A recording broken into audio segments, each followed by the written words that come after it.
There is a scene near the end of Fargo's first season where a mild insurance salesman who murdered his wife, framed his own brother, and remade himself into something cold and ruthless, runs out onto a frozen lake in the dark. The ice cracks under him, and he disappears. No one mourns him. The show never asked anyone to. That quiet ending, so different from the anti-hero dramas surrounding it, points straight at what made Fargo unusual. While Breaking Bad spent 5 seasons, pulling an audience inside a man's skull and making them root for his crimes, Fargo took the same defeated, overlooked man in the same desperate situation and refused to glamorize a single thing he did. Both shows were born inside the same golden age of crime drama. Both built their worlds around men who did terrible things. Both knew exactly what they were doing. The question worth asking carefully is what each show was really saying, and what the difference between them reveals about craft. Welcome to Between the Episodes. Let's get started. Section 1. The two shows and the world they arrived in. Long before either show aired a frame, the world of American television had been quietly rebuilding itself from the inside. The change had taken years, and it had not arrived all at once. It came in small steps, each one a little further past the line that people had assumed could not be crossed. For most of the medium's history, the person at the center of a drama was someone the audience was meant to trust. They might be complicated. They might carry a wound from the past, or a sharp edge in the present. But somewhere underneath all of it, there was supposed to be a decent human being, a moral anchor, a person the audience could return to every week and feel that the world had some order in it. Then, in the last years of the 1990s, that assumption began to come apart. It came apart first on premium cable, where the usual rules did not apply, and where a network willing to take risks could produce something that broadcast television would never have permitted. A show about a mob boss who saw a psychiatrist changed what the lead of a drama was allowed to be. Tony Soprano was a murderer, a liar, a man who committed acts of genuine cruelty and then sat in a quiet office trying to understand why he was sad. And audiences did not turn away from him.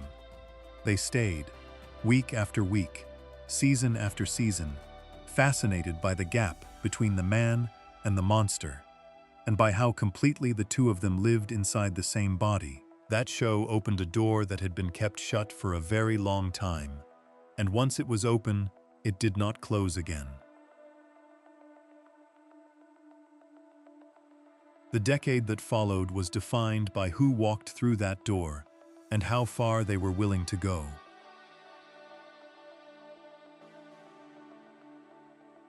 One after another, cable networks produced dramas built around men who broke laws, lied to the people closest to them, and committed acts the audience would never have tolerated from anyone they knew in real life. Critics found a name for the shape these stories shared: the anti-hero. A protagonist who was not good, whose appeal came not from moral purity, but from how deeply the writing understood him, how clearly it placed the audience inside his decisions and made those decisions feel not just comprehensible, but, in moments, even thrilling. The challenge had shifted. Writers were no longer asking how to make a hero likable. They were asking something stranger and harder, which was how to make a bad man someone the audience would spend years wanting to follow. Into this landscape came two shows, 6 years apart, that would come to define what the anti-hero era could achieve. The first arrived on a January night in 2008, on a channel that most people still thought of as a place to watch old movies.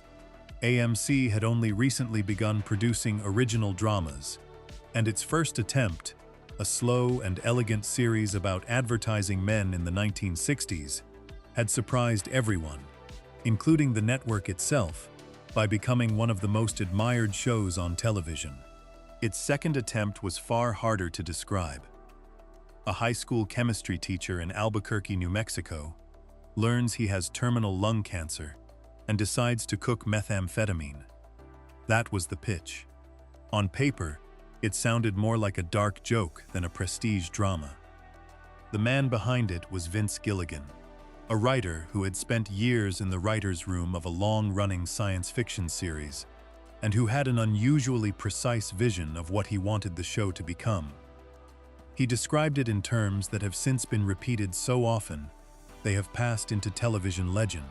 He wanted to take a gentle, harmless figure, the kind of beloved school teacher evoked by an old film, and turn that man, slowly and deliberately, over the full length of a series, into someone far closer to the ruthless drug lord, at the center of a very different kind of movie.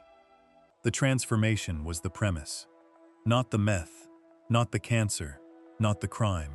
The change in a human being was the thing. The second show arrived more than 6 years later, in April of 2014, on a different network and in a different key. FX had been one of the more adventurous channels on basic cable, producing crime dramas and comedies that pushed at the edges of what the medium would allow, and by 2014, it had a considerable reputation for quality original programming. The show it was about to launch had a title that already carried enormous weight, because the title belonged to something else first. Fargo was the name of a film the Coen brothers had released in 1996, a dark and deadpan crime story set in the frozen plains of the upper Midwest, about a desperate man who hires kidnappers and the quietly brilliant police officer who figures it all out. The film had won Academy Awards and secured a permanent place in the conversation about the finest American movies ever made. The idea of turning it into a television series struck a great many people as a terrible mistake. The Coens had a specific and inimitable voice, and the fear was that a television version would be a pale imitation, a diluted copy of something that could not be copied. The man who took on that challenge was Noah Hawley, a writer and novelist who had worked in television for years, but had not yet produced anything with the reach or ambition of what he was about to attempt. When the project was first proposed to him, his response was simple and correct. He told the people at FX that you could not adapt the film directly because it was not a series. What he proposed instead was something more difficult and more interesting. Rather than retell the Coen story, he would borrow their sensibility. He would take the tone of the film, its specific mixture of dark violence and dry comedy, and ordinary humanity, its feeling of small people caught in enormous forces they cannot quite comprehend, and use it to build something entirely new. The Coen brothers, after reading his pilot script, agreed to join the project as executive producers. Their involvement was more of an endorsement than an instruction. The television series would be Hawley's creation, informed by their spirit, but built from his own imagination. The two shows occupied very different corners of the same television landscape. Breaking Bad was on basic cable, but had the ambitions of premium drama, a tight serialized story with one clear protagonist, one slow-building arc, and a finish line visible from the first episode if you knew where to look. Fargo was structured as an anthology, with each season telling its own complete story in a different time and place, with mostly new characters and largely separate concerns. One was a single long novel. The other was a collection of related short novels that shared a setting and a spirit, but told different stories every time. The comparison between them is therefore not straightforward, and it deserves to be handled carefully. When critics and viewers placed these two shows beside each other, they were usually doing so because of what they shared, which was a preoccupation with ordinary men who make terrible choices in a world where those choices carry real weight. What separated them was something more interesting and more instructive than what they shared. Both shows drew men who, at the start, had more in common than their surface differences suggested. Walter White, as played by Bryan Cranston, was a man who had been quietly defeated by his own life. Gifted, intelligent, possessed of a rare expertise that had never been properly rewarded.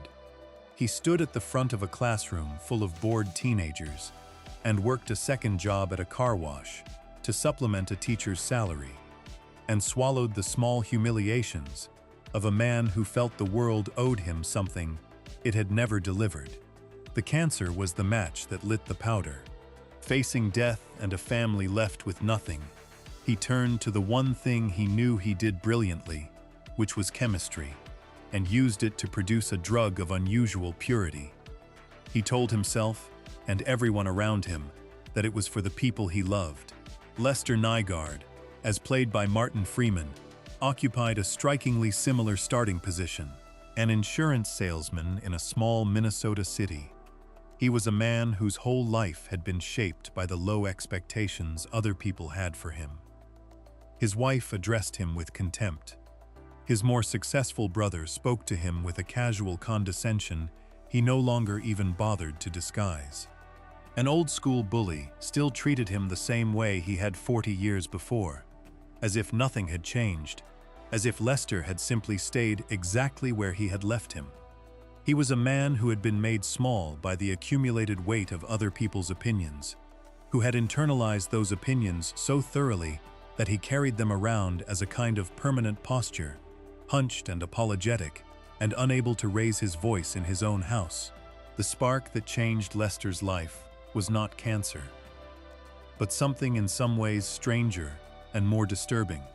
In a hospital waiting room, having been given a broken nose by the bully he had just encountered, he met a man whose name he did not yet know, a drifter, sitting quietly in the waiting room with the particular stillness of someone who has never been afraid of anything. That man was Lorne Malvo, and what he did to Lester in those first minutes of conversation was something Walter White's cancer could never quite replicate. He listened. He asked questions. He held up a mirror and showed Lester a reflection of his own resentment, so clearly that Lester could not look away. And then, in the simplest possible terms, he offered him a way out. By the time Lester left the hospital, a hitman was already accepting the job of ending the bully's life. A job Lester had not exactly asked for, but had not exactly refused either. The structural difference between these two origins is the difference between a man who chooses his own darkness and a man who is handed it by someone else. And that difference matters for everything that follows. Walt acts. He plans, decides, cooks the meth, makes the calls. His transformation begins in his own mind and spreads outward. Lester reacts. He is catalyzed by an external force, the impossible Lorne Malvo, and the darkness that surfaces in him was always his own, but might never have come out without someone to unlock the door. Both shows were interested in the same question at root, which was, what happens when an ordinary, overlooked man stops taking the world's treatment of him lying down? But they asked that question from different angles and with radically different intentions, and those intentions shaped everything about how each show was constructed. Here is where the comparison begins to show its real edges. Breaking Bad was built to pull an audience inside its man, to make them understand his choices so completely that they found themselves rooting for him even as the choices grew indefensible. Fargo was built to do the opposite. From the start, Noah Hawley and his writers were deliberately constructing a show that understood the anti-hero formula from the outside, one that could deploy all the same ingredients: the overlooked man, the small humiliation that lights the fuse, the criminal world as a stage for a kind of dark self-actualization, and then refuse to deliver the usual result. The audience was invited to understand Lester Nygaard, but never to cheer for him. His lies made him look worse with each one, not more interesting. His cunning made him seem smaller rather than larger.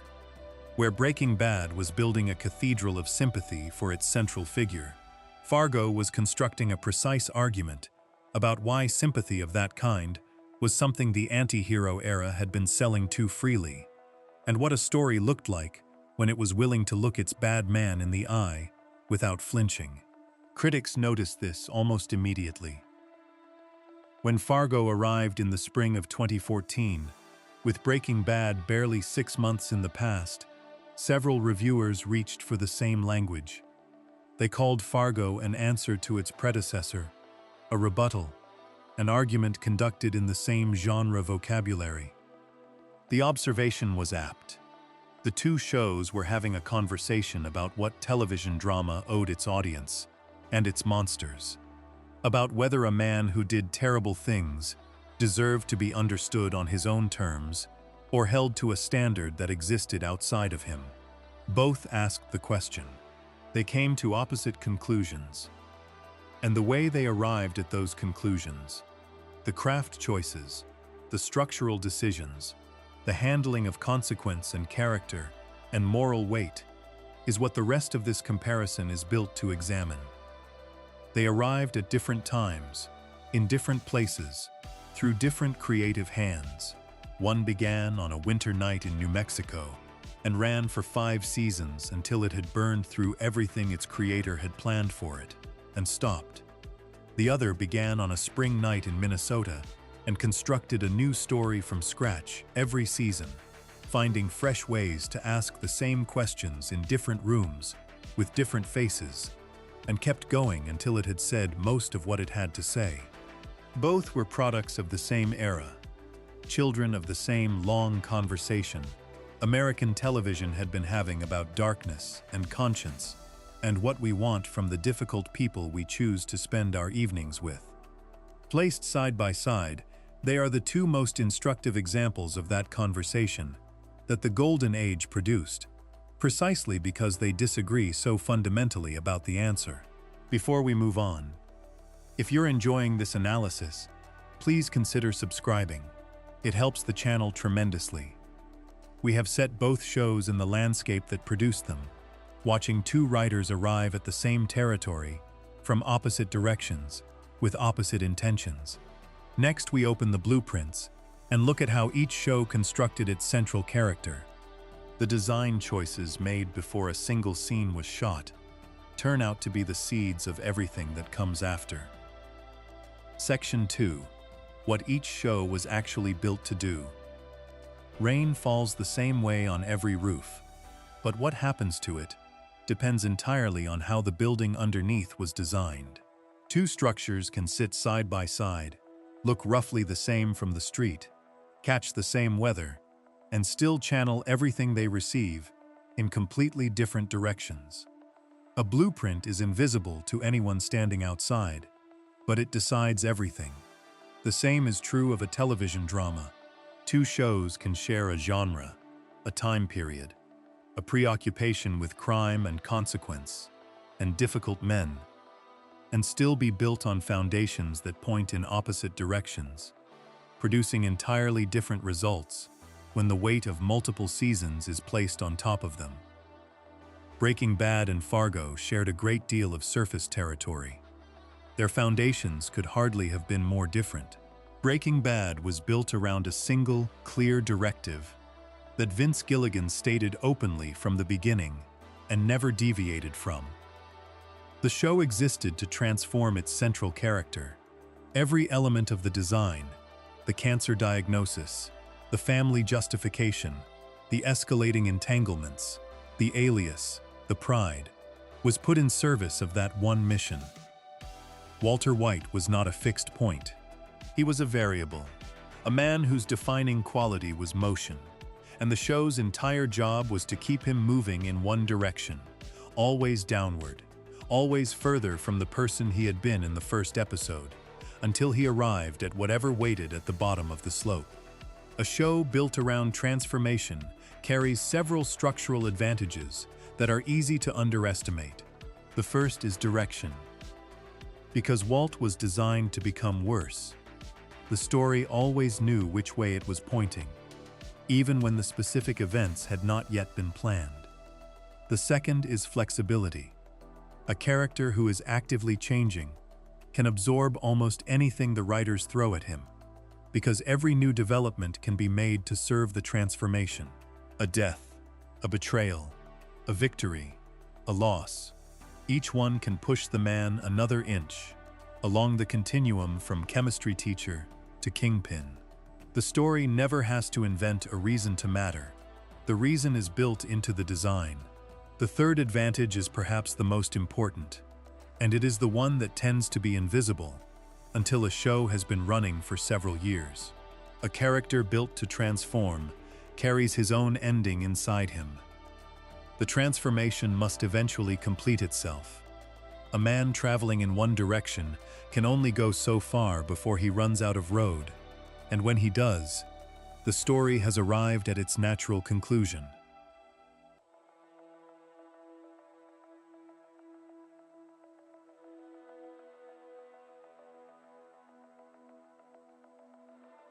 Gilligan understood this from the beginning and spoke about it directly. He intended to tell a finite story, and the blueprint gave him a blueprint for when to stop. The cancer added another layer of inevitability. A dying man's story has a built-in clock. The audience always knows, somewhere underneath the surface of each episode, that the clock is running, and that awareness gives every scene a pressure it would not otherwise have. Fargo was built on the opposite principle, and the difference is visible in every choice Noah Hawley made about the structure of the show. Where Breaking Bad was a single long story about one man's fall, Fargo was an anthology. Each season arrived as its own complete narrative, with its own characters, its own crimes, its own sense of how the world worked, and what it owed the people living in it. The characters from one season were largely absent from the next. The location shifted across time periods and geographies. What stayed constant was not a character, but a sensibility, a moral atmosphere, a specific way of looking at the relationship between small human failings and the large, dark forces those failings can invite into ordinary lives. That sensibility came from the Coen brothers, from their films, and from the particular vision of the Midwest they had created in the original movie. And Hawley carried it forward, not by copying their plots, but by absorbing their spirit. This structural choice solved a problem the anti-hero format had been quietly accumulating for years. A serialized drama built around a single difficult protagonist has no natural mechanism for stopping, and no clean way to reset the moral ledger once the damage is done. Fargo's anthology format meant that every season began fresh, with new people and new problems, and ended completely, with those people either destroyed or saved, or somewhere in the complicated middle that the show's moral universe tended to prefer. No season needed to carry the weight of the ones before it. No character had to be preserved so the show could continue. The writers could afford to conclude things honestly, because the conclusions did not threaten the show's survival. Each story could be finished. This is the structural advantage that separates Fargo from every serialized anti-hero drama of its era, including Breaking Bad. Breaking Bad solved the problem of the serialized anti-hero story by building in a transformation that was designed to conclude. Fargo solved it at a deeper level, by building a format that never had the problem in the first place. A show that resets its moral world every season never has to protect a character from the consequences of his choices in order to keep the show running.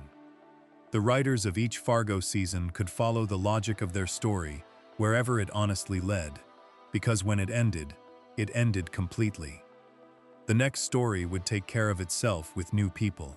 Within each season, though, and particularly in the first season, Fargo deployed a specific approach to its central characters that stood in deliberate contrast to the anti-hero tradition Breaking Bad represented so brilliantly. Breaking Bad invited the audience into Walter White's perspective. The narration was inside his head.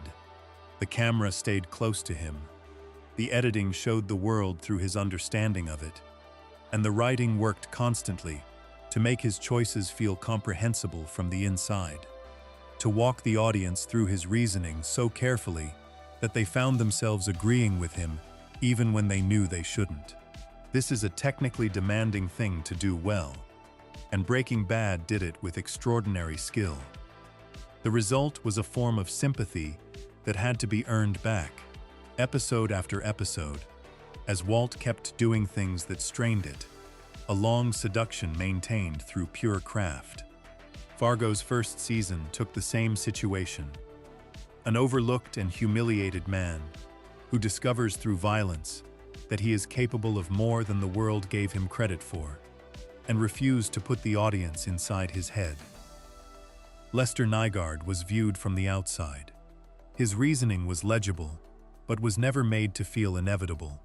The camera did not get close enough to make his choices feel like the only choices available. The audience could understand why he did what he did, without being pulled along by the current of his perspective, without arriving at the end of each episode feeling that they had been complicit in something, and that the complicity felt good.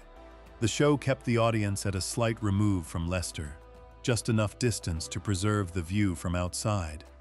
And what they saw from that distance was a man making choices that were wrong, not a man struggling heroically with impossible circumstances. The effect of this difference became clearest in how each show handled the moment the audience realized the man at the center was genuinely bad. In Breaking Bad, that realization was designed to be gradual, to creep up on the viewer slowly enough that by the time it fully arrived, they were already too invested to pull back, already rooting for Walt out of a loyalty that had accumulated across seasons. The show wanted that discomfort, the feeling of being caught, having cheered for something you should not have cheered for, and it built its structure precisely to produce it. In Fargo, the equivalent realization was designed to arrive early and cleanly, without seduction, without the slow accumulation of loyalty. Lester was not a man the show wanted the audience to root for. He was a man the show wanted the audience to understand, which is a different, and in some ways more demanding thing to ask of a viewer. The two shows disagreed, fundamentally, about who the most interesting person in a crime story was. Breaking Bad answered without hesitation: the criminal.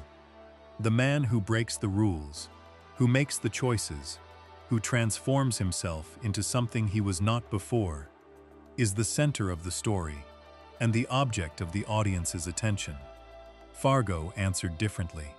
The most interesting person in a crime story was the person trying to stop it, the person who represented something ordinary and decent against the extraordinary and destructive forces that crime introduces into a community. Molly Solverson, the deputy who pursues Lester and sees through his lies long before anyone else does, was not a supporting character designed to provide an obstacle for the main character to overcome. She was, in the show's own moral terms, the main character. Even if Lester and Malvo got more screen time and more dramatic pyrotechnics. What Hawley borrowed most completely from the Coen brothers' original film was this insistence that the good person trying to do their job decently was worth the camera's full attention, was in fact the most important person in the room, even if she was the least glamorous. Gilligan and Hawley also approached the question of a first season's ending from opposite poles. Breaking Bad's first season ended with Walt still in the early stages of his transformation, with the worst of him yet to emerge. It was the opening chapter of a long change, designed to leave the audience wanting to follow him further down. Fargo's first season ended with both of its central criminals dead, with Molly elevated to chief of police, married, expecting a child, and with the world of Bemidji restored to a version of its ordinary quiet, the chaos absorbed and resolved, rather than left open. That ending was not triumphant in a simple way, because the show was too smart for simple triumph. But it was complete. It closed the door. The story it had told was finished, and the people in it had arrived at wherever they were going to arrive. That completeness was itself a moral statement. It said that the show was not going to protect its monsters in order to keep itself running, that it was willing to pay the dramatic cost of actually concluding, that the logic of cause and effect would be allowed to run to its natural end. Breaking Bad would eventually say the same thing, but only after 5 seasons of a carefully constructed transformation. Fargo said it after 10 episodes, and then began again with a completely new story and new people, saying it all over again in a different register. The anthology format was not just a structural convenience. It was a philosophical commitment, a way of insisting that stories about crime and consequence should finish what they start. Sit both designs side by side, and the real question of the comparison comes into focus. It is not which show was more entertaining, because both were, at their best, as entertaining as television gets. The question is, what each design allowed the show to say honestly, and what each design forced the show to hold back. A show built around one man's transformation, brilliantly, as Breaking Bad executed that design, still had to protect its central figure long enough for the transformation to complete, had to keep him surviving, escaping, slipping free, in order to deliver the ending the design promised.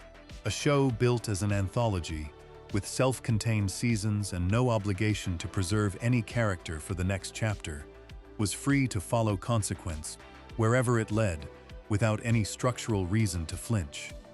Both freedoms produced great television.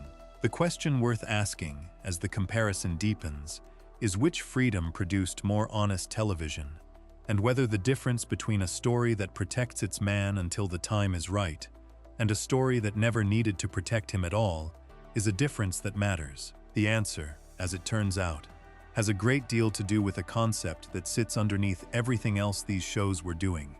A concept that neither of them could avoid, and that each of them handled in a way that tells you almost everything you need to know about what it was really after.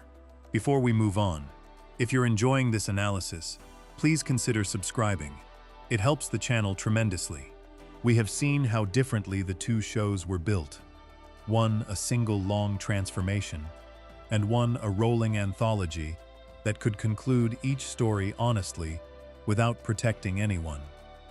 What both formats had in common was a need to hold their bad men up to a moral standard. Next, we look at what that standard was in each show, and what it tells us about what each one was really saying. Section 3. The Moral Universes. Every crime drama builds a world, and every world has rules.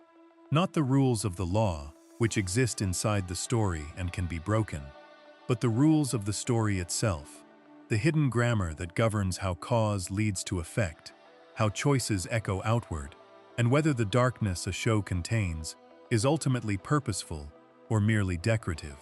These rules are rarely stated. They are felt.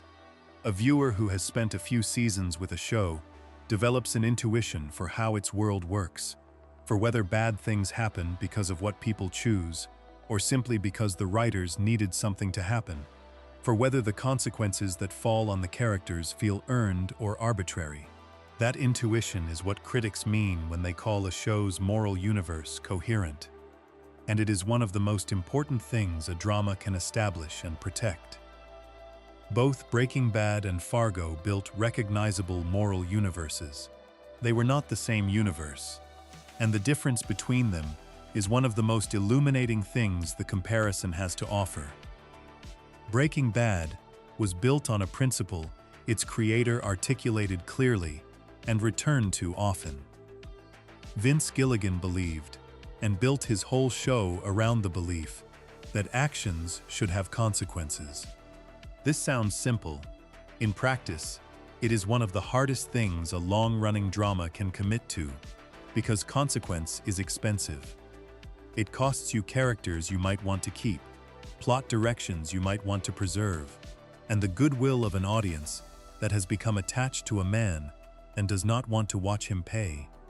Gilligan committed anyway, and he built a universe in which the bill was always accumulating, always visible to anyone paying attention, and always going to arrive eventually, in whatever form and from whatever direction the story found most devastating.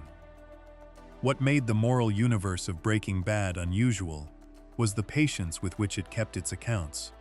He was skilled at surviving, at slipping out of one disaster and creating the conditions for the next.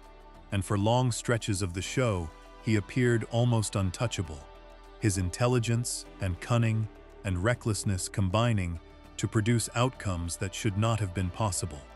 The audience could be forgiven for thinking, in the middle seasons, that the show might be one of those that let its protagonist off. Then the bill would arrive, and it would arrive from a direction nobody had predicted, with an amount nobody had calculated, in a form that made clear that every apparently escaped consequence had simply been deferred, quietly compounding interest in the dark. The plain debris that fell on Walt's neighborhood after the death of Jesse's girlfriend.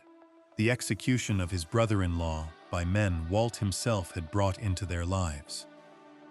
The son who finally phoned the authorities on his own father and refused to accept $1 of the money. Each consequence was a payment on a debt that had been running since the earliest episodes, and the accumulation of that debt across the whole series is what gave the ending its terrible and satisfying weight.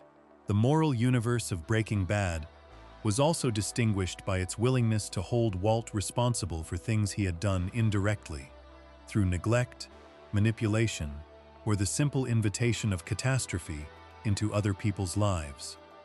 This is harder than holding a character responsible for what he does directly, because indirect harm requires the show to trace a chain of causation that the audience might not follow on its own. A man lets someone die who he could have saved. Later, that death produces a chain of events that kills strangers. The chain is long enough that a viewer could reasonably argue the man was not responsible for the strangers.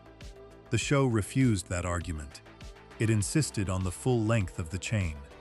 Walt was accountable not just for what he did with his own hands, but for the ripples his choices sent outward.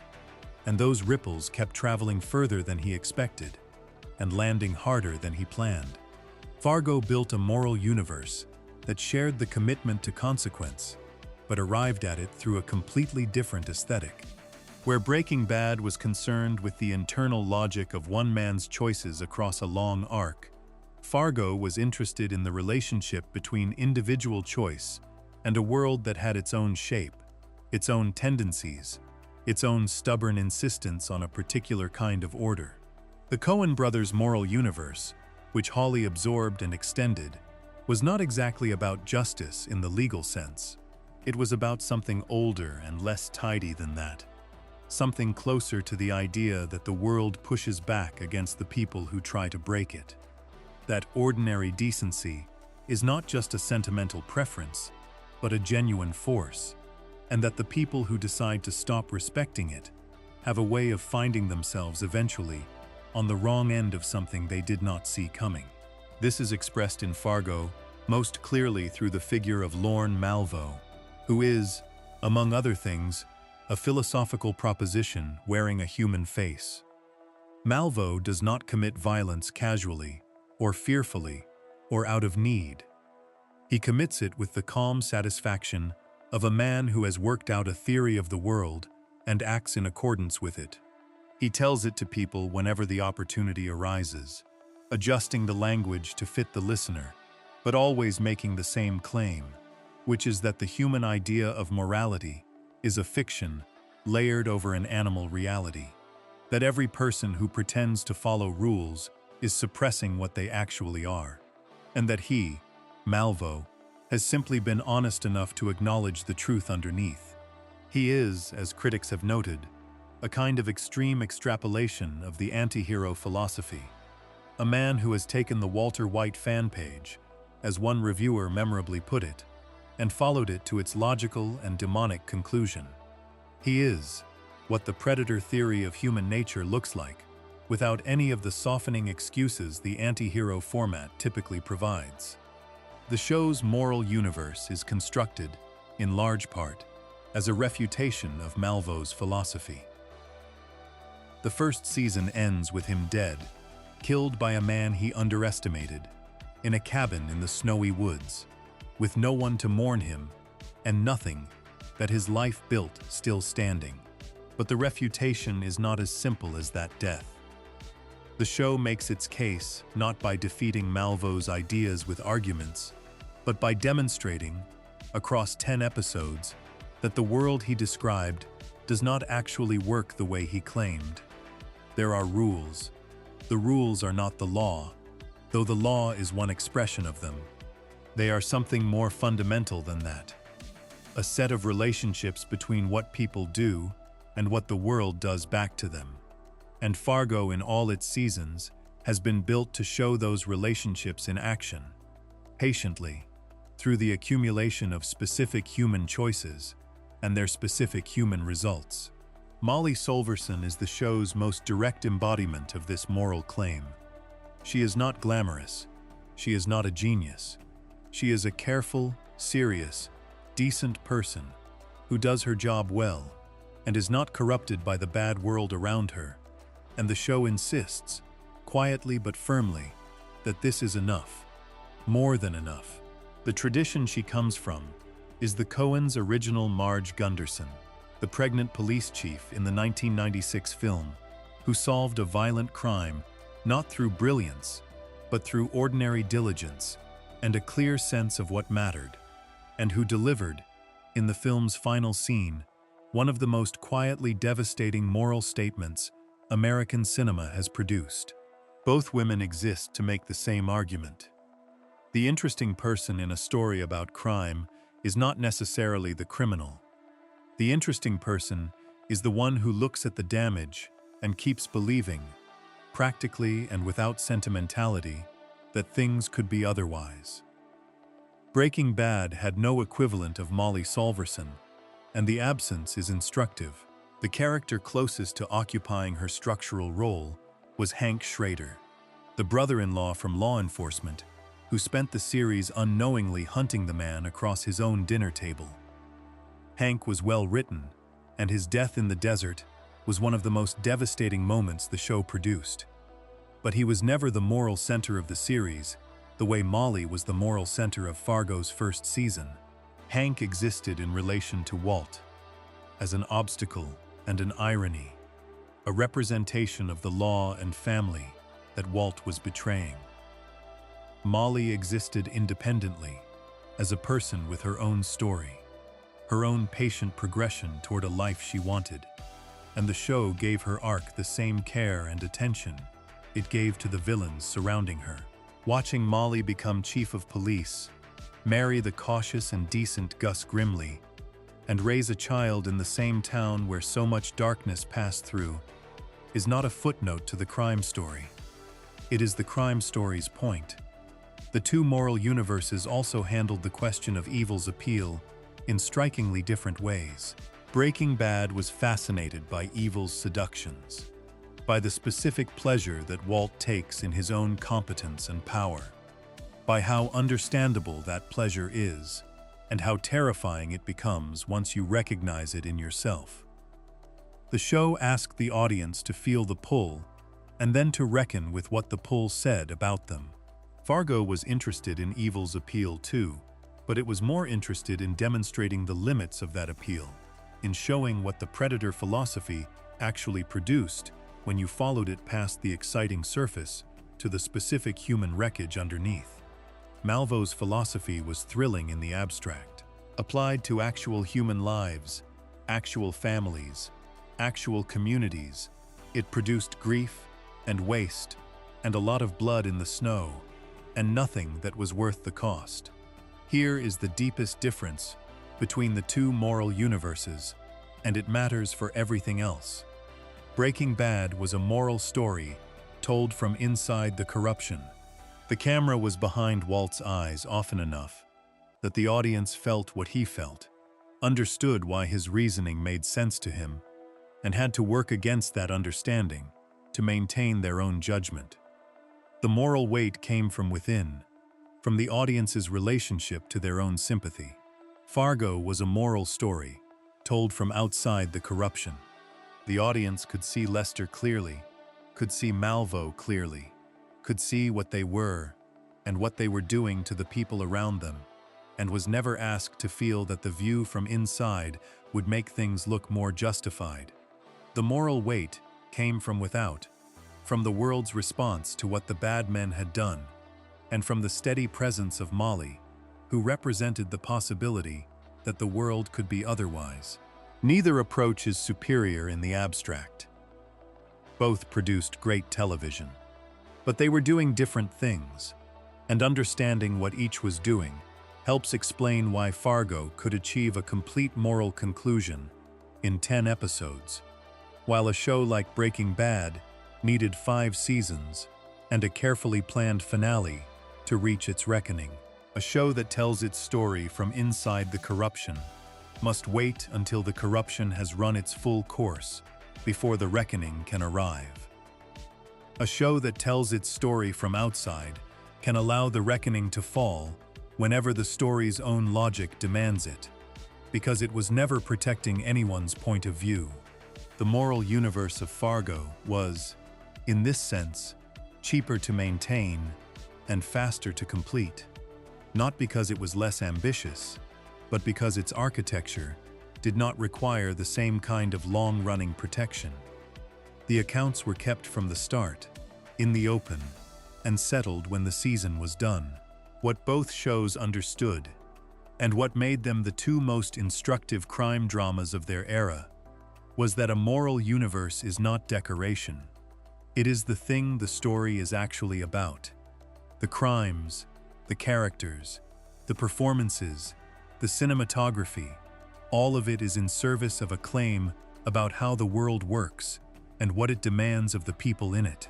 Breaking Bad claimed that the world keeps its books, that a man who burns through everything he loves in the pursuit of power will eventually find himself alone with the bill, and that the settling of that bill can look like a kind of terrible dignity even in the ruins. Fargo claimed that ordinary decency is a genuine force, that the people who try to break the world encounter a resistance they did not expect, and that the right ending for a man who chose to become his worst self is not dignity, but simply the dark, with the ice giving way under his feet and no one watching. Both claims are true in their own way. Both were made with skill and conviction, but only one of them could be made completely within a single season, finished and closed and not in need of revision. That completeness is itself a piece of evidence in the comparison, and it points, as so much else in these two shows does, toward a question about what a story owes its audience when it decides to place a bad man at the center of its world. Before we move on, if you're enjoying this analysis, please consider subscribing. It helps the channel tremendously. We have looked at the moral rules each show built and found one universe committed to consequence across a long transformation, and one that could complete its moral accounting every season, fresh. Next, we turn to the characters who inhabit both worlds. The people standing around the bad men turn out to be where each show's deepest intentions become most visible. Section 4. The people standing around the bad men. A house can be judged by who lives in it. The man at the center of a crime drama gets the attention, the close-ups, the lines that end up on posters, but he is never alone on the screen. Around him stands a whole population of people, family and partners and rivals, and the ones who chase him, and the way a show treats those people, how much life it gives them, how much room it lets them occupy, how seriously it takes their pain, is often a clearer signal of what the show believes than anything the central figure does. The bad man is the engine. The people around him are the evidence of what the engine is for. Breaking Bad and Fargo both surrounded their central men with carefully drawn ensembles, and the differences in how those ensembles were built reveal the two shows' deepest intentions more plainly than almost anything else. Consider the young man who stands closest to Walter White. Jesse Pinkman began the series as something close to comic relief, a small-time dealer and former student whose loose, careless energy made him the opposite of his rigid old teacher. The early writing treated him lightly. What happened to him over 5 seasons is one of the quiet miracles of the show, because Jesse became its conscience. the place where the audience's own horror at Walt's choices found a human home. He moved in a direction opposite to Walt's. Where Walt hardened, Jesse softened, growing more empathetic, more burdened by guilt, more aware of the human cost of everything they were building, until by the end, he was less a partner than a prisoner, held in a cage and forced to cook by men who had murdered the people he loved. The relationship between the two men was the real spine of the series, and the cruelty Walt eventually showed toward Jesse, the manipulations, the poisoning of a child to keep the boy in line, the moment in the desert when Walt revealed a secret simply to cause maximum pain, was the surest measure of how far the transformation had gone. Jesse existed, in large part, to register the damage. He was the gauge on the machine. Skylar White occupied a different and more difficult position. As Walt's wife, she moved across the series from a woman with no idea what her husband was becoming, to a woman who suspected, to a woman who knew and tried to resist, and finally, to a trapped accomplice, laundering money she could not refuse and could not escape. According to sources reflecting on the show years later, her suspicion and resistance were entirely rational, and her arc stands as the series' clearest moral portrait. A person who was right about nearly everything, and was punished by a large part of the audience for it.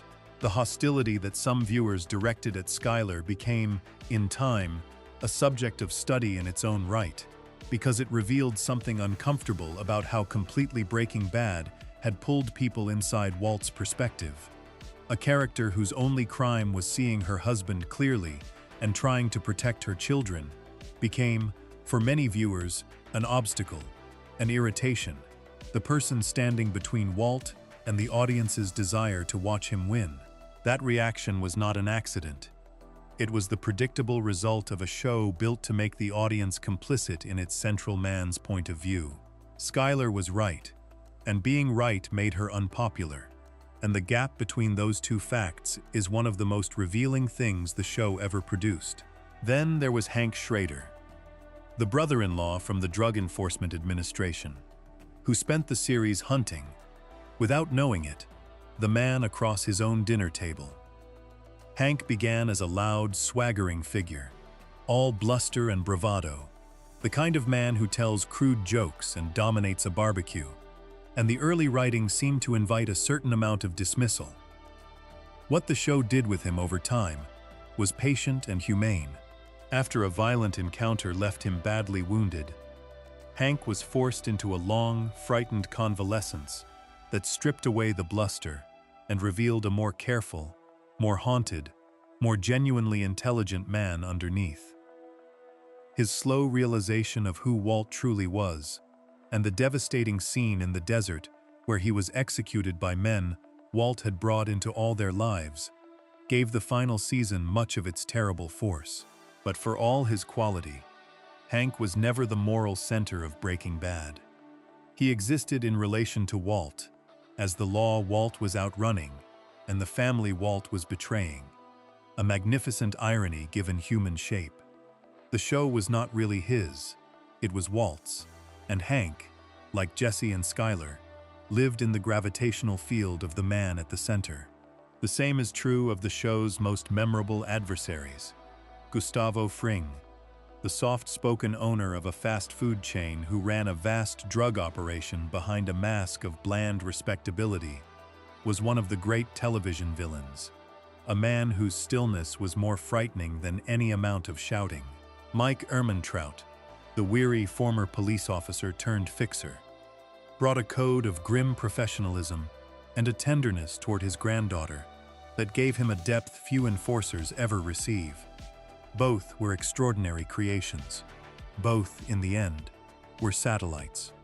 They orbited Walt, illuminated him, gave him people to outmaneuver and be threatened by, and eventually to kill. The architecture of the show placed one man at the center and arranged everyone else around him. And that arrangement was not a flaw. It was the entire design. Breaking Bad was a portrait, and a portrait has one subject. Everyone else is composition. Fargo arranged its people on a fundamentally different plan, and the difference begins with the simple question of who the show considered its true protagonist. Lester Nygaard got the dramatic transformation, the lies, the violence, the rise and fall. But the moral center of the first season was never Lester. It was Molly Solverson, the Bemidji deputy who saw through the killings almost immediately and spent the entire season trying to make the men around her believe what she already knew. Molly was not a satellite, she was the sun.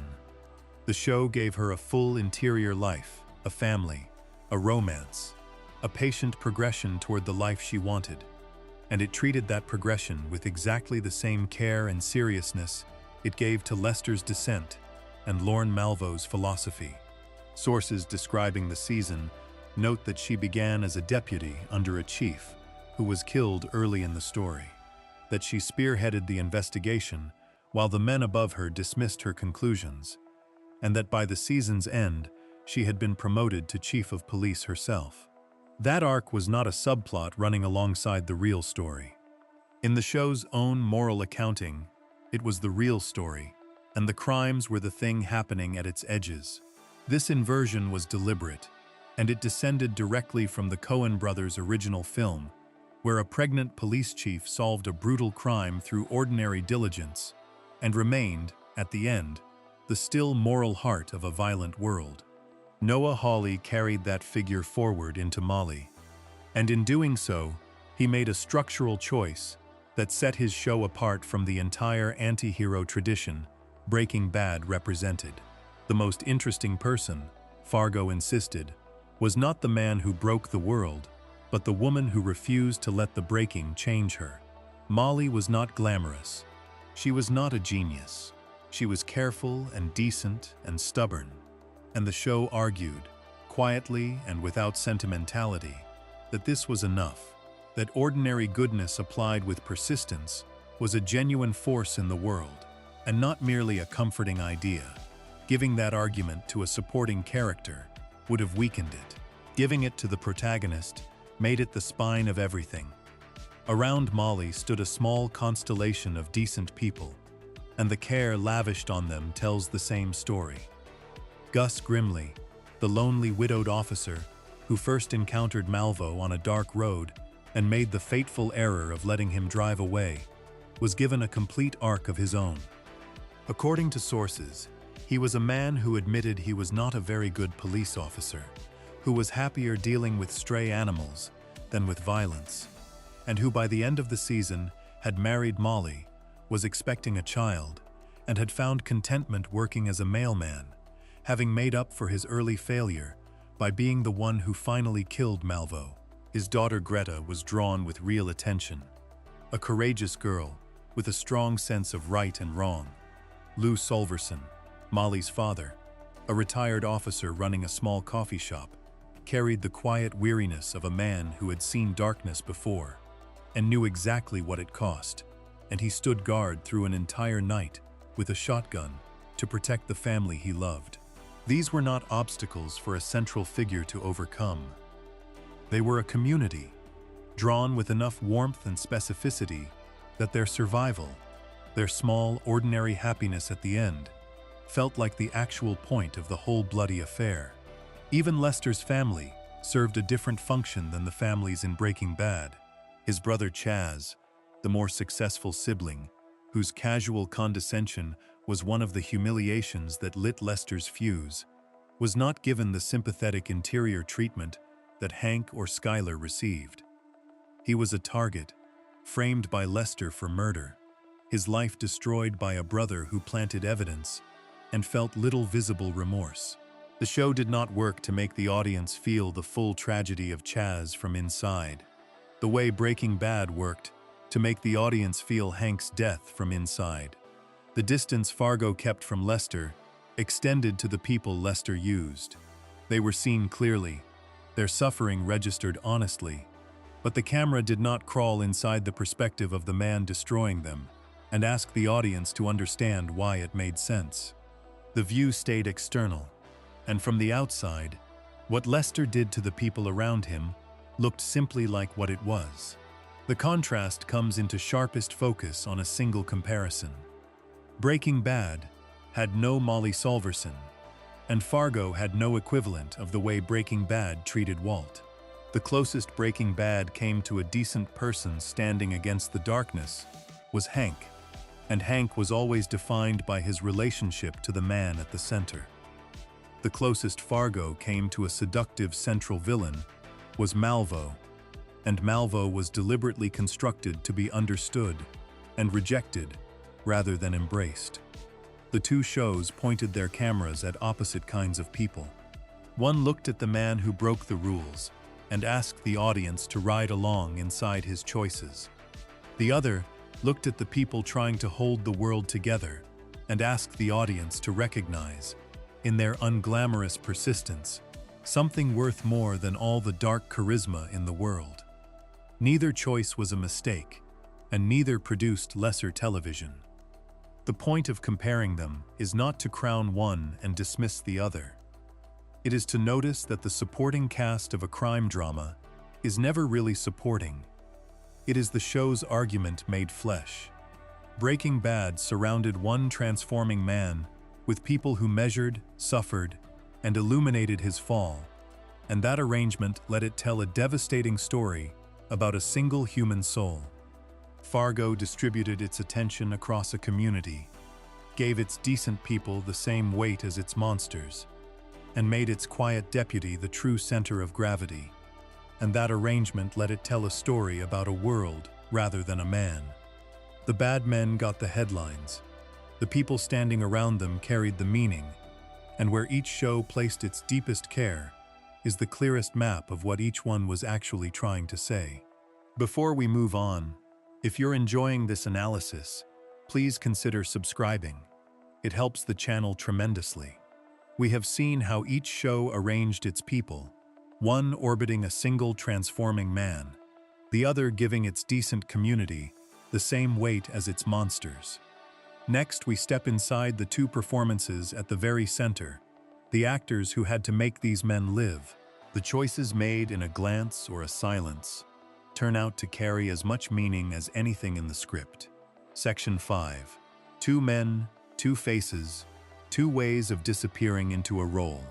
A single glance can carry an entire performance. There is a way an actor can hold his eyes, a fraction of stillness before a reaction, a small wrongness in a smile that tells an audience more about a character than a page of dialogue ever could. The two men at the center of these shows were played by actors working in completely different traditions, with different instruments and different aims, and the contrast between how Bryan Cranston built Walter White and how Martin Freeman built Lester Nygaard is its own quiet lesson in what acting can do. Both men had to take an ordinary, defeated figure and make him capable of monstrous things while keeping him recognizably human. They went about it in nearly opposite ways, and the difference reflects the larger difference between the two shows themselves. The casting of Cranston was, by the accounts that survive, a hard sell. Before Breaking Bad, the actor was best known to American audiences as the goofy, put-upon father in a long-running family comedy, a role built entirely on warmth and slapstick and a kind of harmless exasperation. The producers attached to the new drama were skeptical that the man they associated with broad comedy could carry a story this dark. According to sources, Vince Gilligan won the argument by pointing to an episode of a science fiction series he had written years earlier, in which Cranston had played a frightening and hateful man who nonetheless carried a deep undertow of human pain. Gilligan had remembered that performance for nearly a decade. What he had seen in it was the exact combination the new role required. A man who could be loathsome and sympathetic in the same breath, who could make an audience recoil and ache at once. That combination turned out to be the whole engine of the show. What Cranston did with Walter White was a performance built on slow physical and vocal transformation across 5 seasons. And the most remarkable thing about it is how gradual it was. In the early episodes, he played a man who was almost physically apologetic, shoulders rounded, voice soft and hesitant, a person who seemed to take up as little space as possible in any room he entered. The walk was tentative. The glasses and the mustache and the pale, defeated face all said the same thing, which was that this was a man the world had stopped noticing. Then, inch by inch, episode by episode, that physical language changed. The spine straightened, the voice dropped and hardened, and learned to deliver threats without raising its volume. Because true menace, the performance understood, does not need to shout. The shaved head and the hat and the glasses became a costume, a second self the character could put on, and Cranston let the audience watch the man grow into the costume until the costume was no longer a disguise, but the truth. The genius was in the calibration. Each episode moved the needle so slightly that no single scene felt like a leap, and yet the man at the end of the journey was unrecognizable as the man at the start. This performance was rewarded as few television performances ever have been. Sources record that Cranston won the Emmy Award for Outstanding Lead Actor in a Drama Series 4 times for the role, claiming it in the show's first 3 seasons in a row and again for its final stretch. The 3 consecutive wins made him, by the records of the time, the first actor in a cable series to achieve that, and only the second lead actor in the history of the award to take the prize 3 years running. The numbers matter less than what they signal, which is that the industry recognized it was watching something unusually complete, a single sustained act of transformation carried out in full view over years. Cranston had the luxury that the show's structure gave him, because Breaking Bad was one long story about one changing man. The actor had hundreds of hours of screen time and a slow, continuous arc to work with. He could build the change the way a sculptor works a single block of stone over a very long time, removing a little more with each pass until the final shape emerged. Martin Freeman faced a fundamentally different problem and solved it with a fundamentally different method.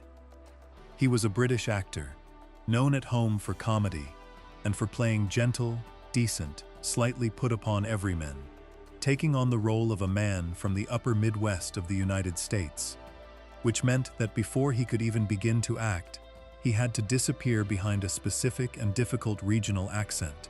Sources note that the accent was a real challenge, that he slipped in and out of it slightly in the early episodes and grew more confident as the season went on, and that some reviewers felt his nebbishness seemed a little put on at first.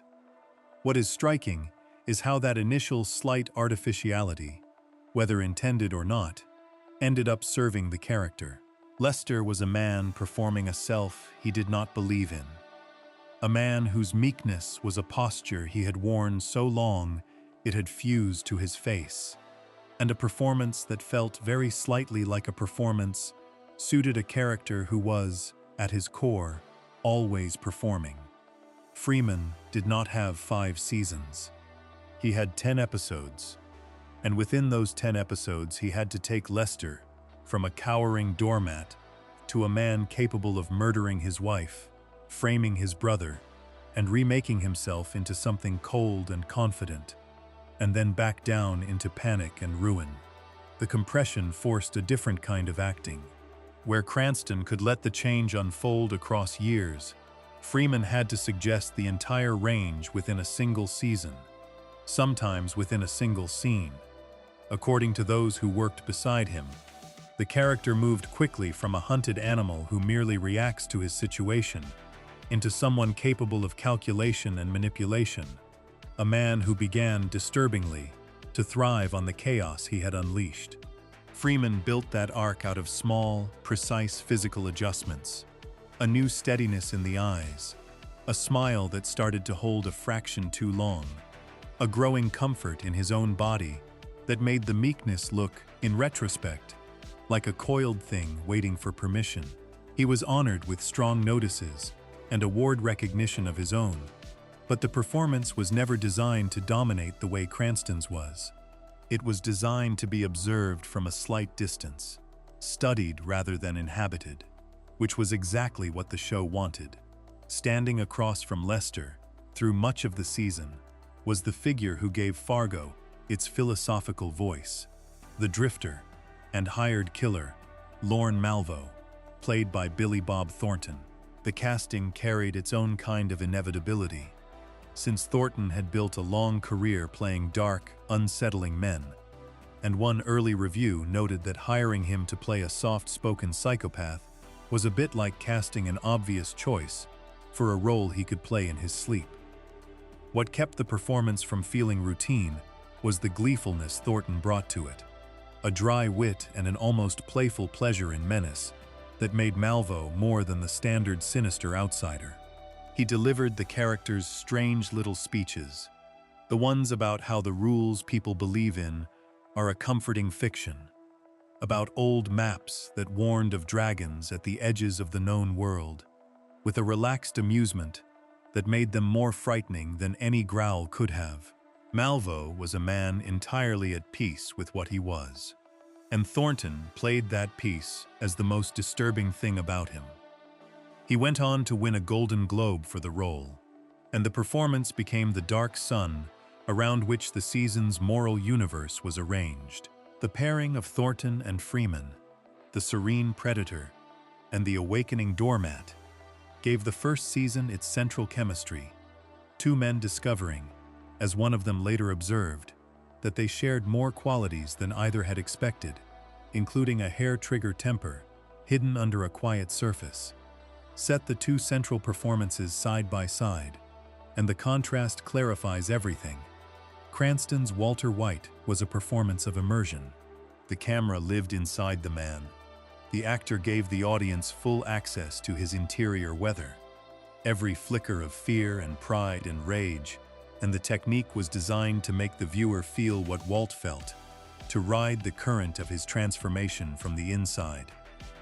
It was a seduction conducted through pure craft, a slow invitation to understand and even to admire a man who was becoming a monster.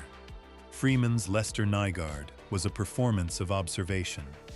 The actor gave the audience enough to understand the man, but always kept a sliver of distance, a faint sense that something was being performed, that the meekness and later the confidence were both masks over a hollow center. The viewer watched Lester rather than becoming him, and that small gap was the entire moral difference between the show's made flesh in a single actor's choices. The contrast extended to the trajectories the two men were asked to draw.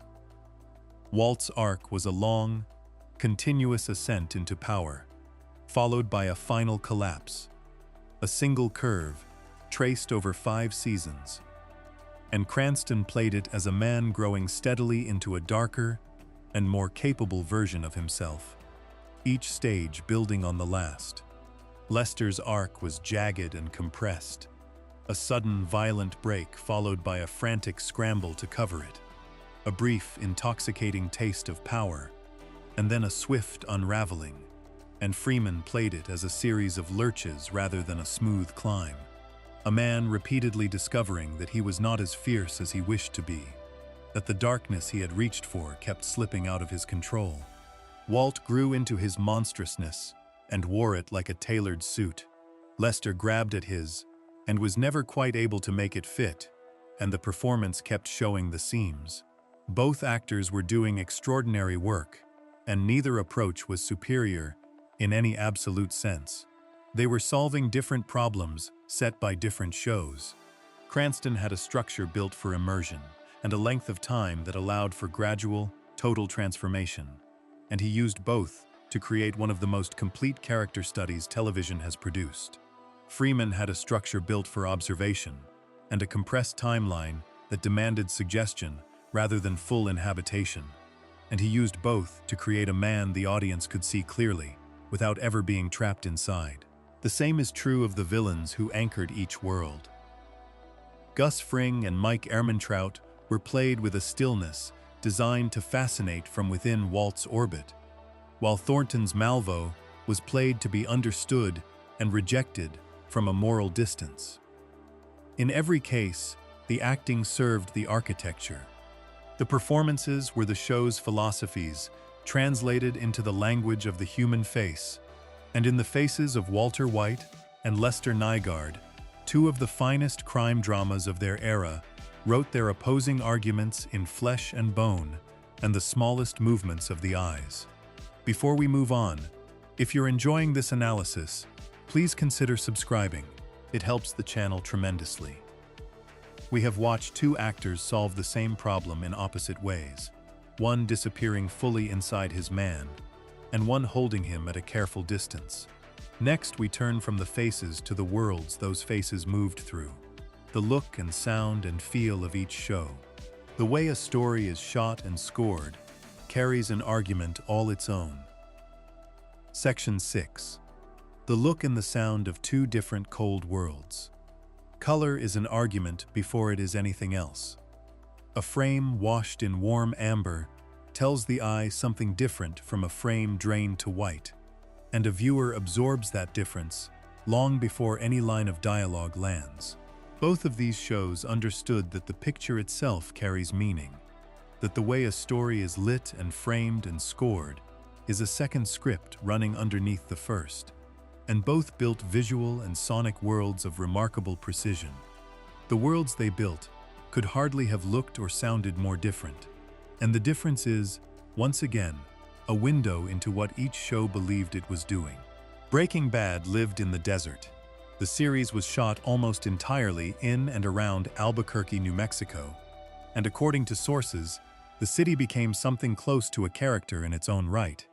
Its stark architecture and the vast dry land surrounding it, providing a backdrop unlike anything else on television at the time. The look of the show was defined most powerfully by the cinematographer who joined in the second season, Michael Slovis, who took the bracing realism the early episodes had established and pushed it towards something far more stylized and deliberate. He spoke about his methods openly. He shot the series, he said, as though it were a film from the 1960s or 70s, with the color burned into the image at the moment of shooting, rather than added or corrected later. And he resisted the modern habit of leaving frames loose so they could be adjusted in post-production. Everything was decided on the day, by the directors and Gilligan and himself, and carried through with intent all the way to the final coloring. The result was a show that felt physically present, hot and dusty and real, where the light seemed to have weight. One of the signature tools of that look was a warm filter that bathed many of the exteriors in a tobacco-colored glow. Slovis acknowledged that he did not pay much attention to literal reality when he lit a scene or shot an exterior, but that nobody questioned the color because it had become part of the storytelling. That warm, slightly poisoned light did something specific to the desert. It made the landscape beautiful and oppressive at once, a place of enormous open space that nonetheless felt like a trap, the kind of emptiness where terrible things could happen and no one would hear. The show also used the vertical language of the camera to track Walt's transformation. Low-angle shots, according to those who studied the series, made him loom larger and more imposing as his power grew, so that the audience felt his rise not only in the plot, but in the very geometry of how he was framed. The man who had been small and apologetic in the early episodes was gradually shot from below, made monumental, his physical presence in the frame swelling to match the swelling of his ego. The contrast between the suburban and the wild was central to the visual scheme. Walt's house and the ordinary neighborhoods of Albuquerque represented the legitimate life he was supposed to be protecting, while the desert beyond the city, where the cooking and the killing happened, represented the criminal world he was sinking into. The show moved constantly between these two registers, the cramped domestic interiors and the limitless open ground, and the movement mirrored the double life its central man was leading. Time-lapse photography of the city and the sky and the desert appeared throughout, compressing hours into seconds, emphasizing the passage of time and the smallness of human schemes against an indifferent landscape. There were recurring visual motifs that carried meaning across seasons. including a pink object that returned at moments of tragedy and moral decay, planted by the directors as a quiet thread of foreboding for anyone paying close enough attention. None of this called attention to itself in the moment. Slovis was insistent on that point. He never wanted the look of the show to stand out or to overtake the story. He wanted it to be subservient to the writing and the performances, to help the emotion of a scene along without ever announcing its own cleverness. And that restraint is part of why the show's images linger. The sound of Breaking Bad matched the picture. The composer Dave Porter built a score that blended electronic and organic elements into a sonic identity that mirrored the show's themes of change and duality. A soundscape that could shift from unsettling industrial textures to something almost beautiful. The sound design paid close attention to the small environmental noises of the world. The hum of laboratory equipment, the crunch of sand underfoot, the particular acoustic signature of each space, so that the audience was immersed not just in the look of the world, but in its texture. The music knew when to stay out of the way. Some of the show's most devastating moments played out with very little score at all, letting the silence and the ambient sound carry the weight, a discipline that made the moments when the music did swell all the more powerful. Fargo built a world that was, in nearly every particular, the opposite. Where Breaking Bad lived in heat and dust and amber light, Fargo lived in cold and snow and a washed-out palette of white and gray.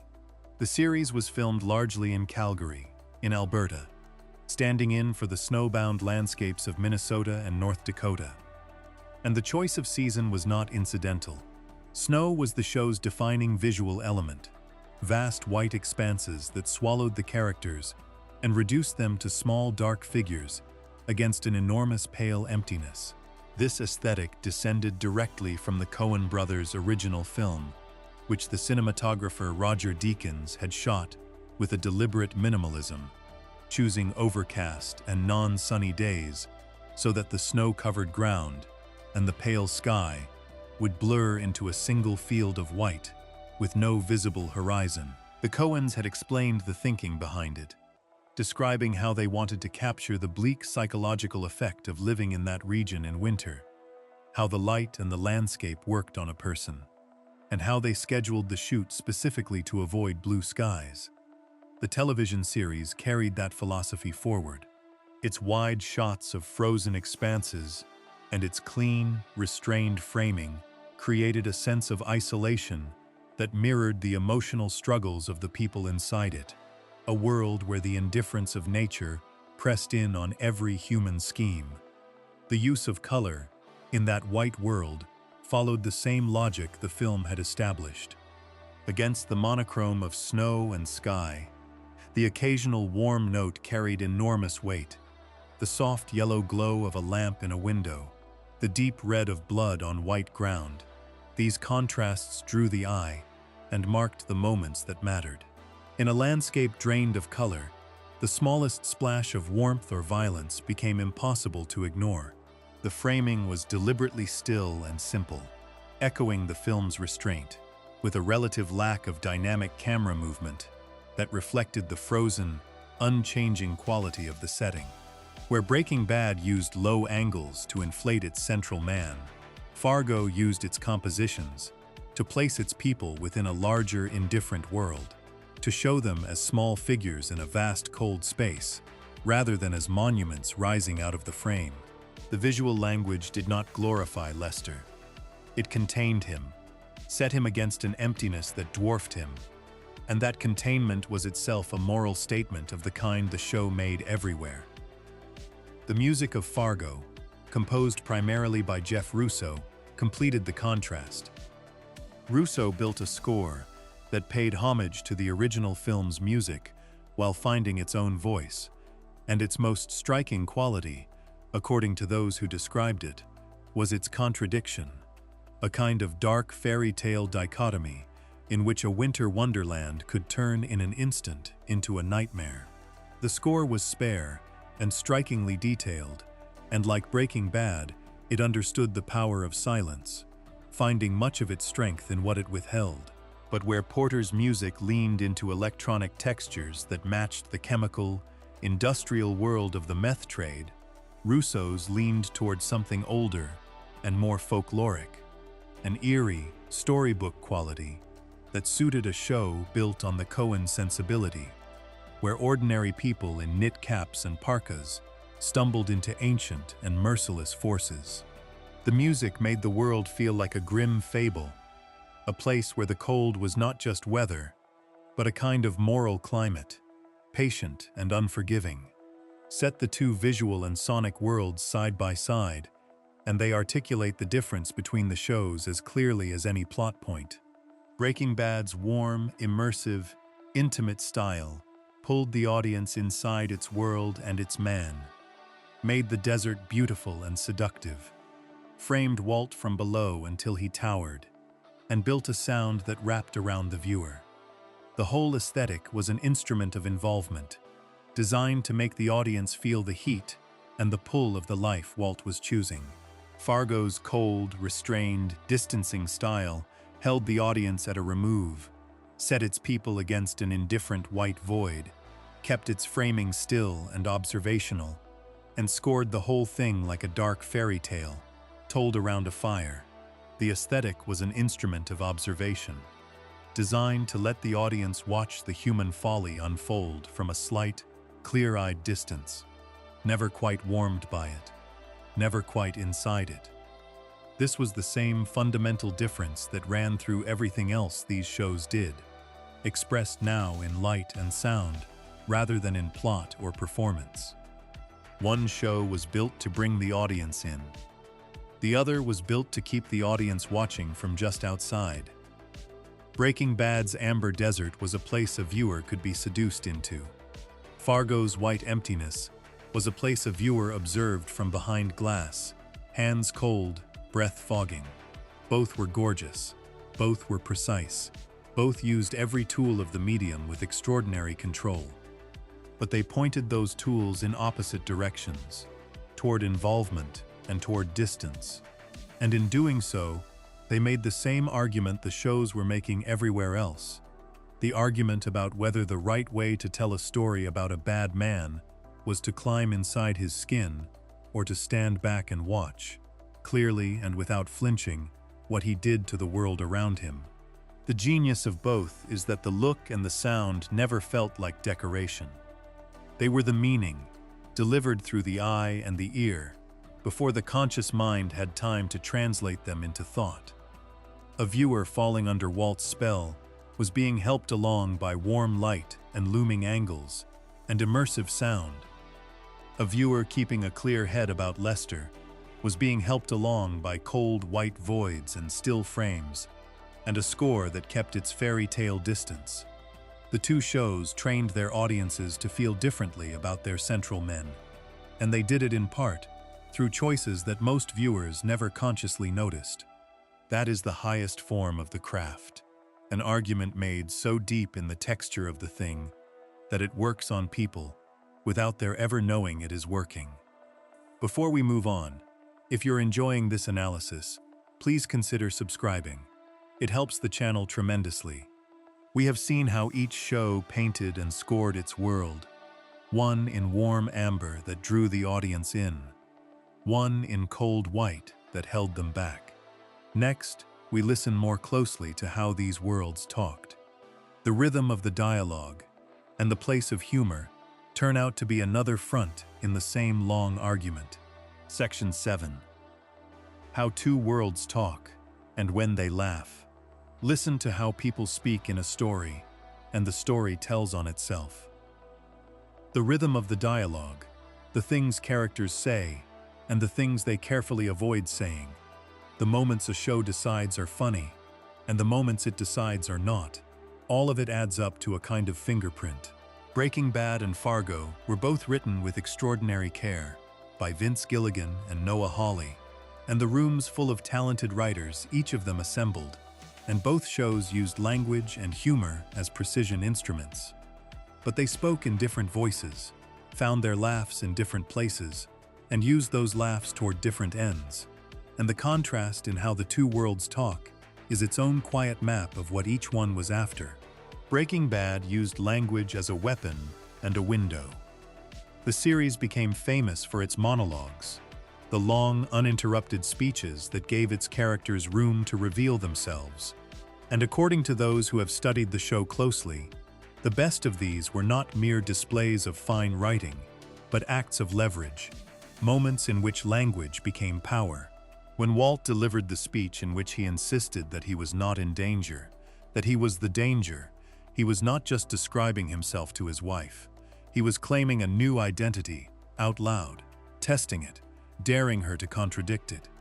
When he spoke of the company he had helped build in his youth and walked away from, the regret underneath the words revealed that his later hunger was never really about money at all, but about the belief that he had once missed his chance to be somebody. When he told a rival to say his name, the scene worked because the words were a kind of coronation, a man demanding to be recognized as the king he had decided he was. The dialogue in Breaking Bad was constantly doing this, using speech to seize ground, to manipulate, to threaten, to claim. Even the lawyer Saul Goodman's smooth patter and the cartel's quiet menace functioned this way. Language as a tool for trapping people between fear and ignorance. The humor of Breaking Bad grew out of the same soil. The show was, underneath its grimness, a black comedy, and its writers found laughter in the absurd collision between the ordinary suburban world and the criminal one Walt was secretly inhabiting. According to sources, the comedy often came from unexpected juxtaposition, from placing a mundane domestic situation right beside a monstrous criminal one and letting the contrast expose the absurdity of Walt's double life. Cranston's range made situational comedy possible. The way he could pivot from bumbling teacher to ruthless operator and back, and the supporting players each brought their own flavor of humor. Jesse Pinkman's slang-soaked panic, Saul's gaudy theatricality. There were whole episodes built around the comic potential of the ordinary intruding on the criminal, including a famous bottle episode in which Walt spent nearly the entire running time obsessively trying to kill a single fly that had gotten into his pristine laboratory. The show even mined dark comedy from Walt's growing inability to feel for other people. As in a scene where he was handed a microphone at a school assembly meant to comfort grieving students, and instead delivered cold statistics until the principal physically took the microphone away. That moment was funny, precisely because it revealed how little empathy the man could summon, how far he had already drifted from ordinary human feeling. The crucial thing about Breaking Bad's humor is where it pointed. It pointed inward, at Walt, at the gap between the man he pretended to be and the man he was becoming. The laughs were part of the seduction. Little moments of relief and delight that kept the audience attached to a man they should have been recoiling from, that made his company enjoyable even as his soul curdled. The comedy was a hook, baited and set, another way of pulling the viewer into Walt's orbit and keeping them there. Even when the show laughed at Walt, it laughed in a way that kept him likable, that made his monstrousness go down easier. The humor served the immersion. It was one more warm current, carrying the audience deeper into the man at the center. Fargo's relationship to language and laughter was built on an entirely different foundation, and that foundation had a name the show invoked directly: Minnesota Nice. The phrase refers to the way people in that part of the country are reputed to be unusually courteous, reserved, and mild-mannered. And the entire verbal world of Fargo was built on the tension between that gentle, polite surface and the brutality moving underneath it. As one description put it, the show told stories about a wide array of characters whose viciousness and venality were covered over with just the right amount of Minnesota nice. The dialogue was full of soft, agreeable, almost musical politeness, people saying, "You betcha," and "Oh geez," and offering each other coffee while the most terrible things were being planned and done. The The humor came from that gap.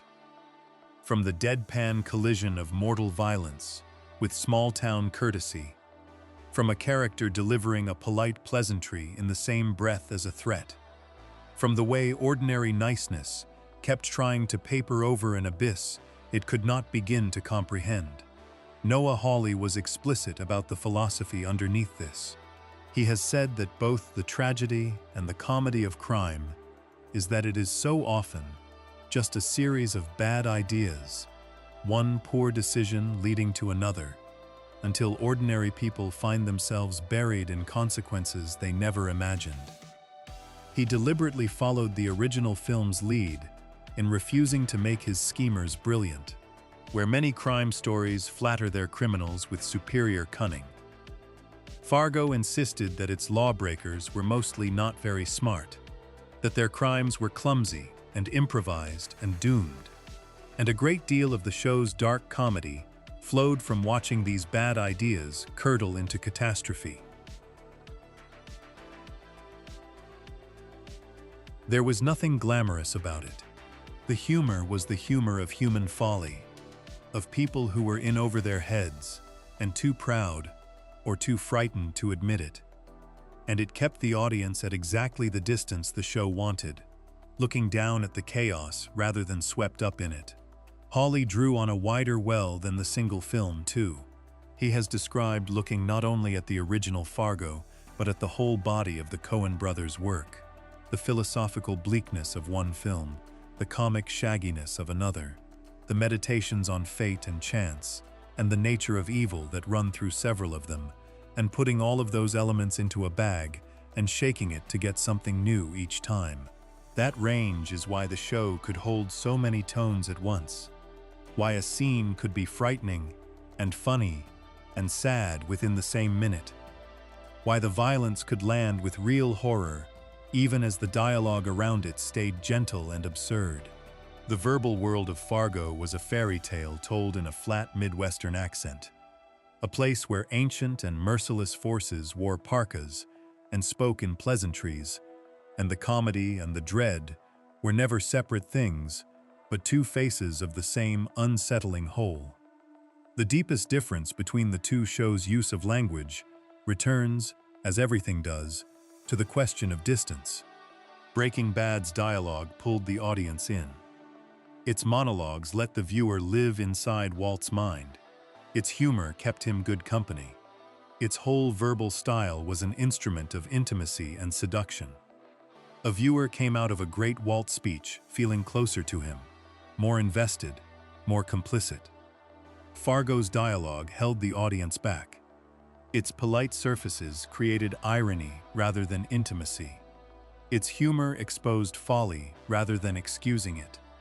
Its whole verbal style kept the viewer at the cool, amused, slightly horrified distance of someone watching a cautionary tale unfold. A viewer came out of a Fargo scene feeling the gap between what people said and what was really happening, and that gap was where the show's meaning lived. Even the silences differed. Both shows knew the power of saying nothing, of letting a scene breathe without dialogue or score. But Breaking Bad's silences tended to be intimate, the held breath of a man making a terrible decision, the camera close on his face, the audience inside the moment with him. Fargo's silences tended to be vast, the quiet of an enormous snowy emptiness, pressing in on small human figures, the stillness of a world that did not care about the schemes playing out across its frozen surface. One silence drew the viewer closer to a soul. The other reminded the viewer how small that soul was against the indifferent cold. The humor mapped onto the same divide with almost diagrammatic clarity.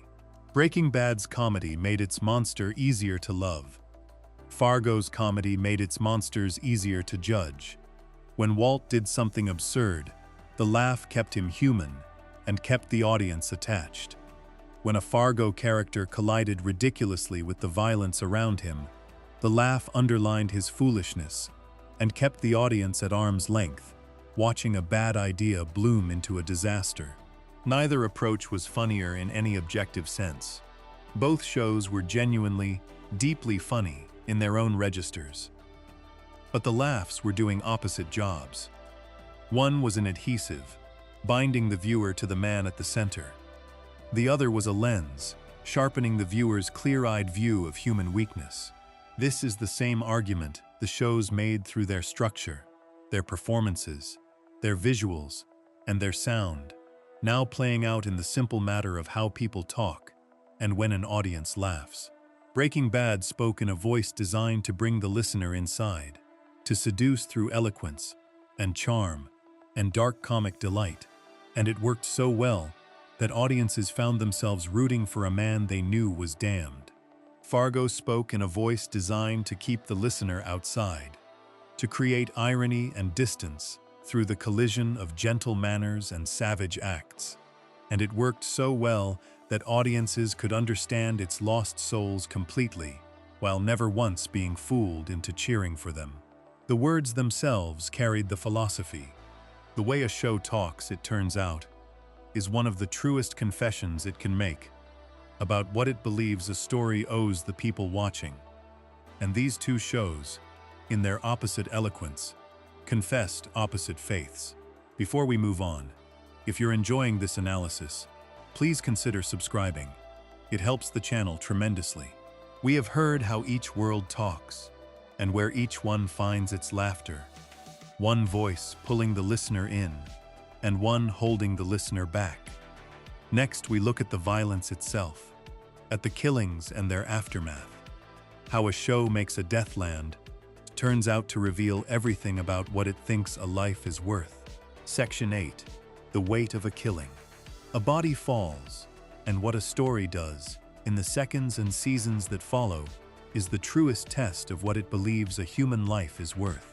Some shows treat death as punctuation, a beat of excitement before the plot moves on.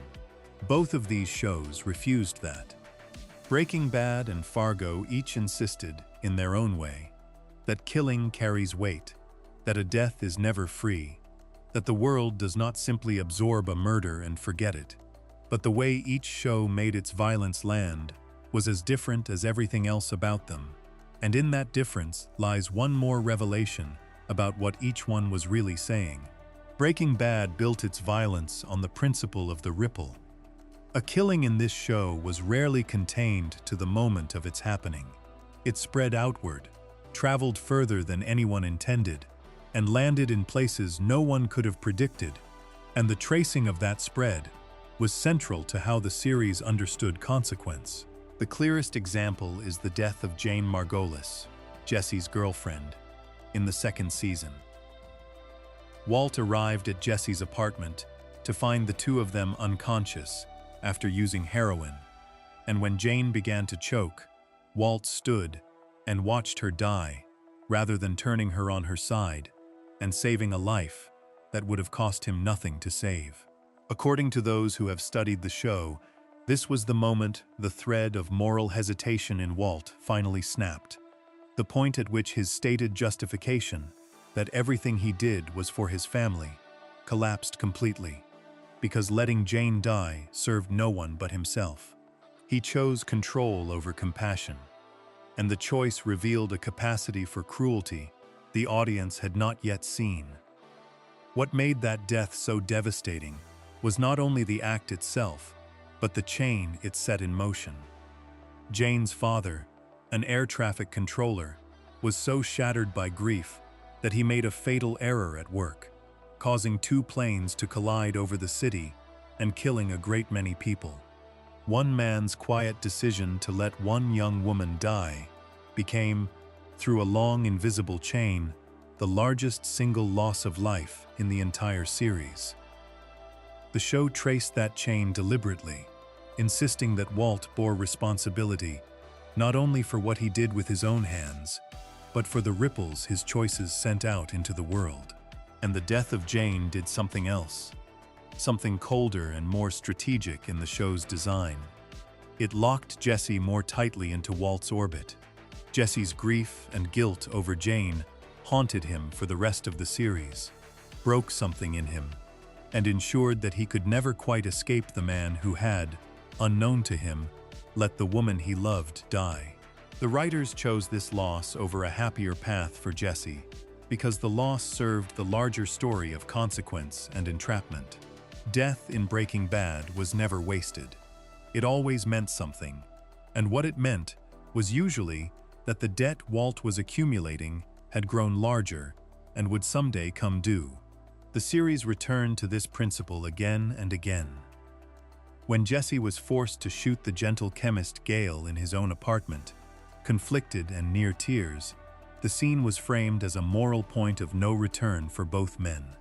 The moment Jesse crossed a line he could never uncross, and Walt fully embraced the use of violence to protect himself. When the drug lord Gus Fring calmly cut the throat of his own subordinate Victor with a box cutter, and then methodically washed away the blood and put his polite manager's persona back on, the clinical precision of it was the horror. A demonstration that this soft-spoken man could kill without a flicker and return instantly to ordinary life. When Walt shot his partner Mike over nothing more than wounded pride and realized his folly only after it was too late, the death stung because it was so pointless. A man killed because another man's ego could not bear to be refused. And when Walt's brother-in-law Hank was executed in the desert by men Walt himself had brought into all their lives, the death carried the full weight of every choice that had led to it, the final proof that Walt's corruption poisoned everyone near him, that the people around him suffered the consequences of his actions merely by association. The show made the audience feel each of these deaths from inside, close to the people who died and the people who killed, and that intimacy was the source of the weight. Breaking Bad's violence hurt because the viewer was never allowed to stand at a safe distance from it. Fargo built its violence on a different, and in some ways more disturbing principle. Where Breaking Bad traced long chains of consequence, Fargo specialized in the sudden, graceless, almost banal eruption of brutality into ordinary life. The defining act of violence in the first season came early, in the opening episode, and it set the tone for everything after. Lester Nygaard pushed past his breaking point by years of his wife Pearl's contempt, snapped and struck her in the head with a hammer, and then, as she bled, struck her again until she was dead. According to sources, the most chilling detail of the scene was that Lester muttered a stream of frantic apologies even as he beat his wife to death. A small, pathetic, horrifying human touch that captured everything the show believed about violence. There was nothing cool about it, nothing powerful. It was clumsy and desperate and sad. A weak man doing a monstrous thing in a basement while saying he was sorry, and the show refused to let the audience find any glamour in it whatsoever. This refusal extended across the season.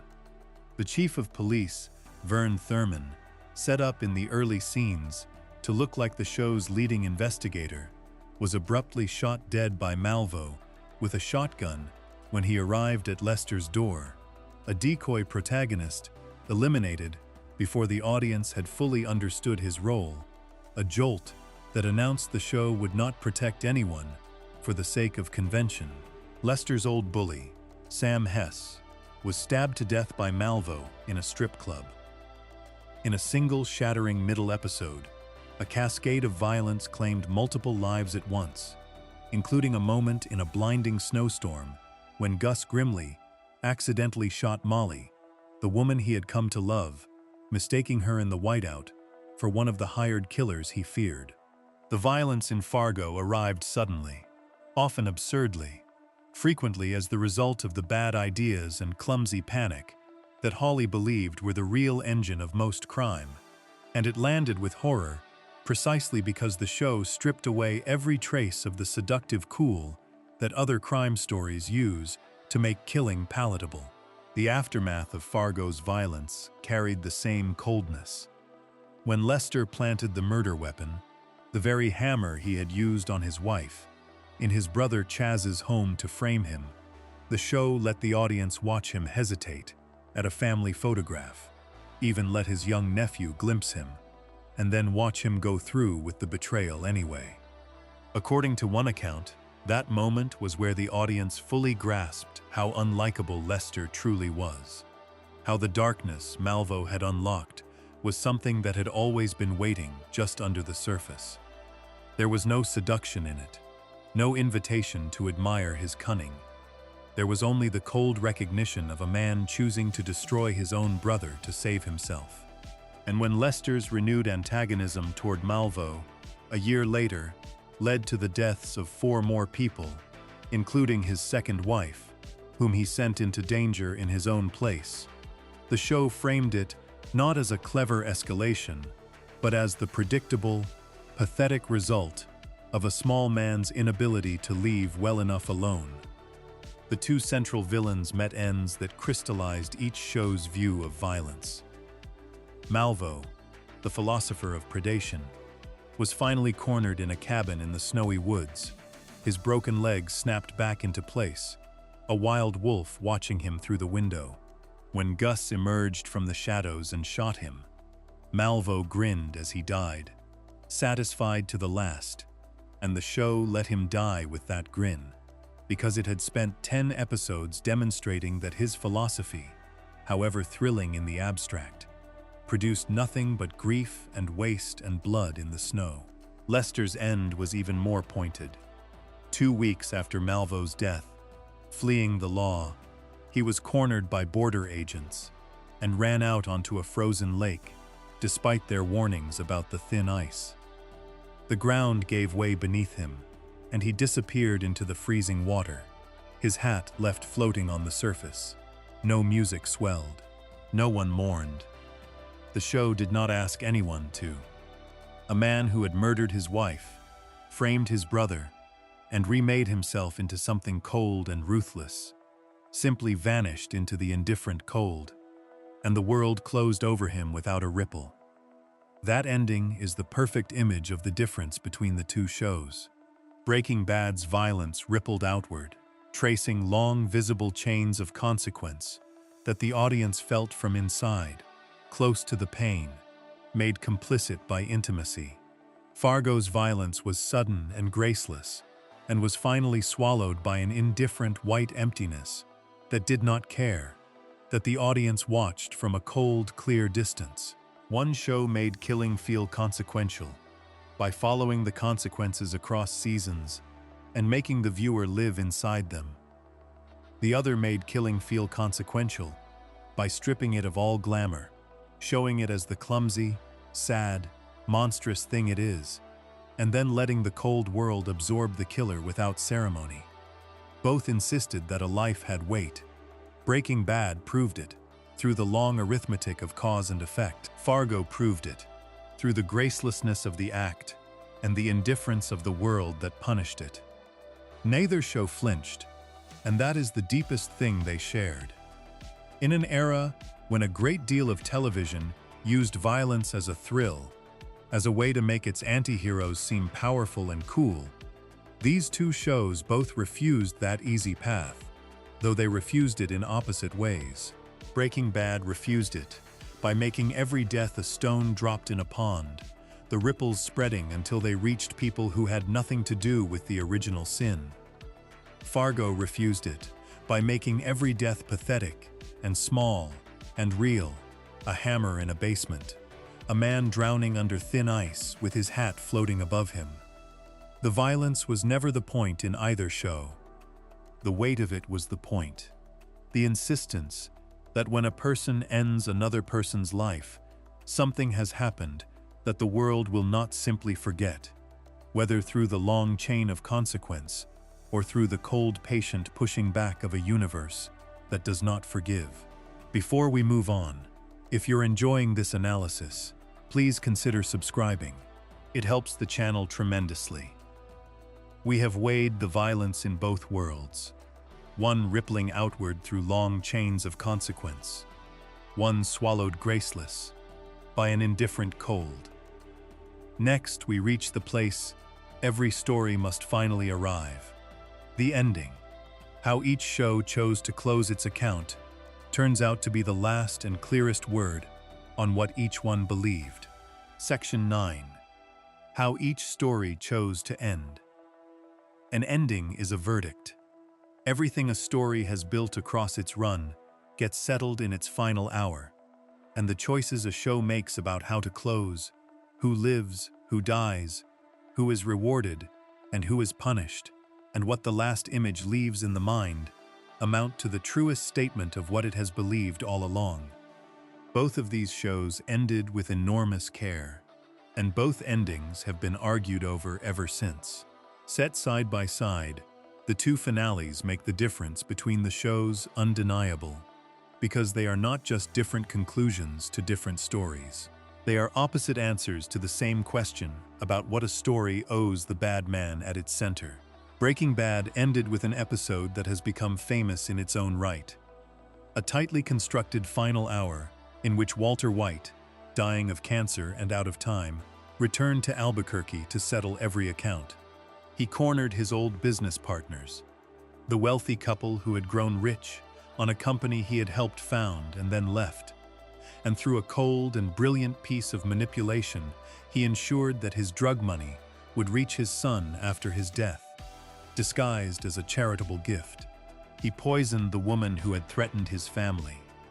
He arranged a final confrontation with the gang of white supremacists who had killed his brother-in-law and enslaved his former partner, and he killed them all with a machine gun he had rigged to fire from the trunk of his car. He freed Jesse from captivity and discovered, according to the show's creator, that he could not bring himself to kill the younger man he had come to the compound intending to murder, because seeing the state Jesse was in made it impossible. Jesse, given the chance to kill Walt in return, refused, telling him to do it himself, and drove off into the night howling and laughing at his freedom. And then Walt, struck by one of his own stray bullets, wandered into the meth lab and died among the gleaming equipment, reaching out to leave his fingerprints on the machinery he had built, his final expression one of faint satisfaction. Before all of that, in the episode's quietest and most important scene, Walt did something he had refused to do for 5 seasons. He stopped lying in his last conversation with his wife, who had spent the series being right about him and being punished for it. Walt finally admitted the truth he had buried under endless justifications. He told her that he had not done any of it for the family, the way he had always claimed. He had done it for himself. He had liked it. He was good at it. It had made him feel alive in a way his small, disappointed life never had. It was, after a lifetime of self-deception, an honest confession. The truth from a man who had finally run out of reasons to lie, and many viewers found it the most powerful moment in the entire series. A man being seen completely for the first time. But the ending of Breaking Bad has never been a settled matter, and the disagreement about it goes to the heart of what the show was. To many, the finale was a masterpiece of closure, an honest and satisfying conclusion that gave a damned man one last moment of truth and then let him die, having done what little he could to atone, with his crimes catching up to him at last. To others, the finale was a quiet betrayal of everything the show had spent 5 seasons building. These critics pointed out that Walt's final plan went off almost without a hitch, that he got nearly everything he wanted, that his money reached his family, that he took his revenge, that he saved Jesse, and that he died the way he had always wanted to die, vital and powerful, rather than sick and diminished, with a serene smile and his hand on his great work. In this reading, the show that had spent years insisting Walt was deluded in his sense of entitlement ended by granting him his entitlement after all, bending its supposedly moral universe toward giving the angry, aggrieved man everything he desired.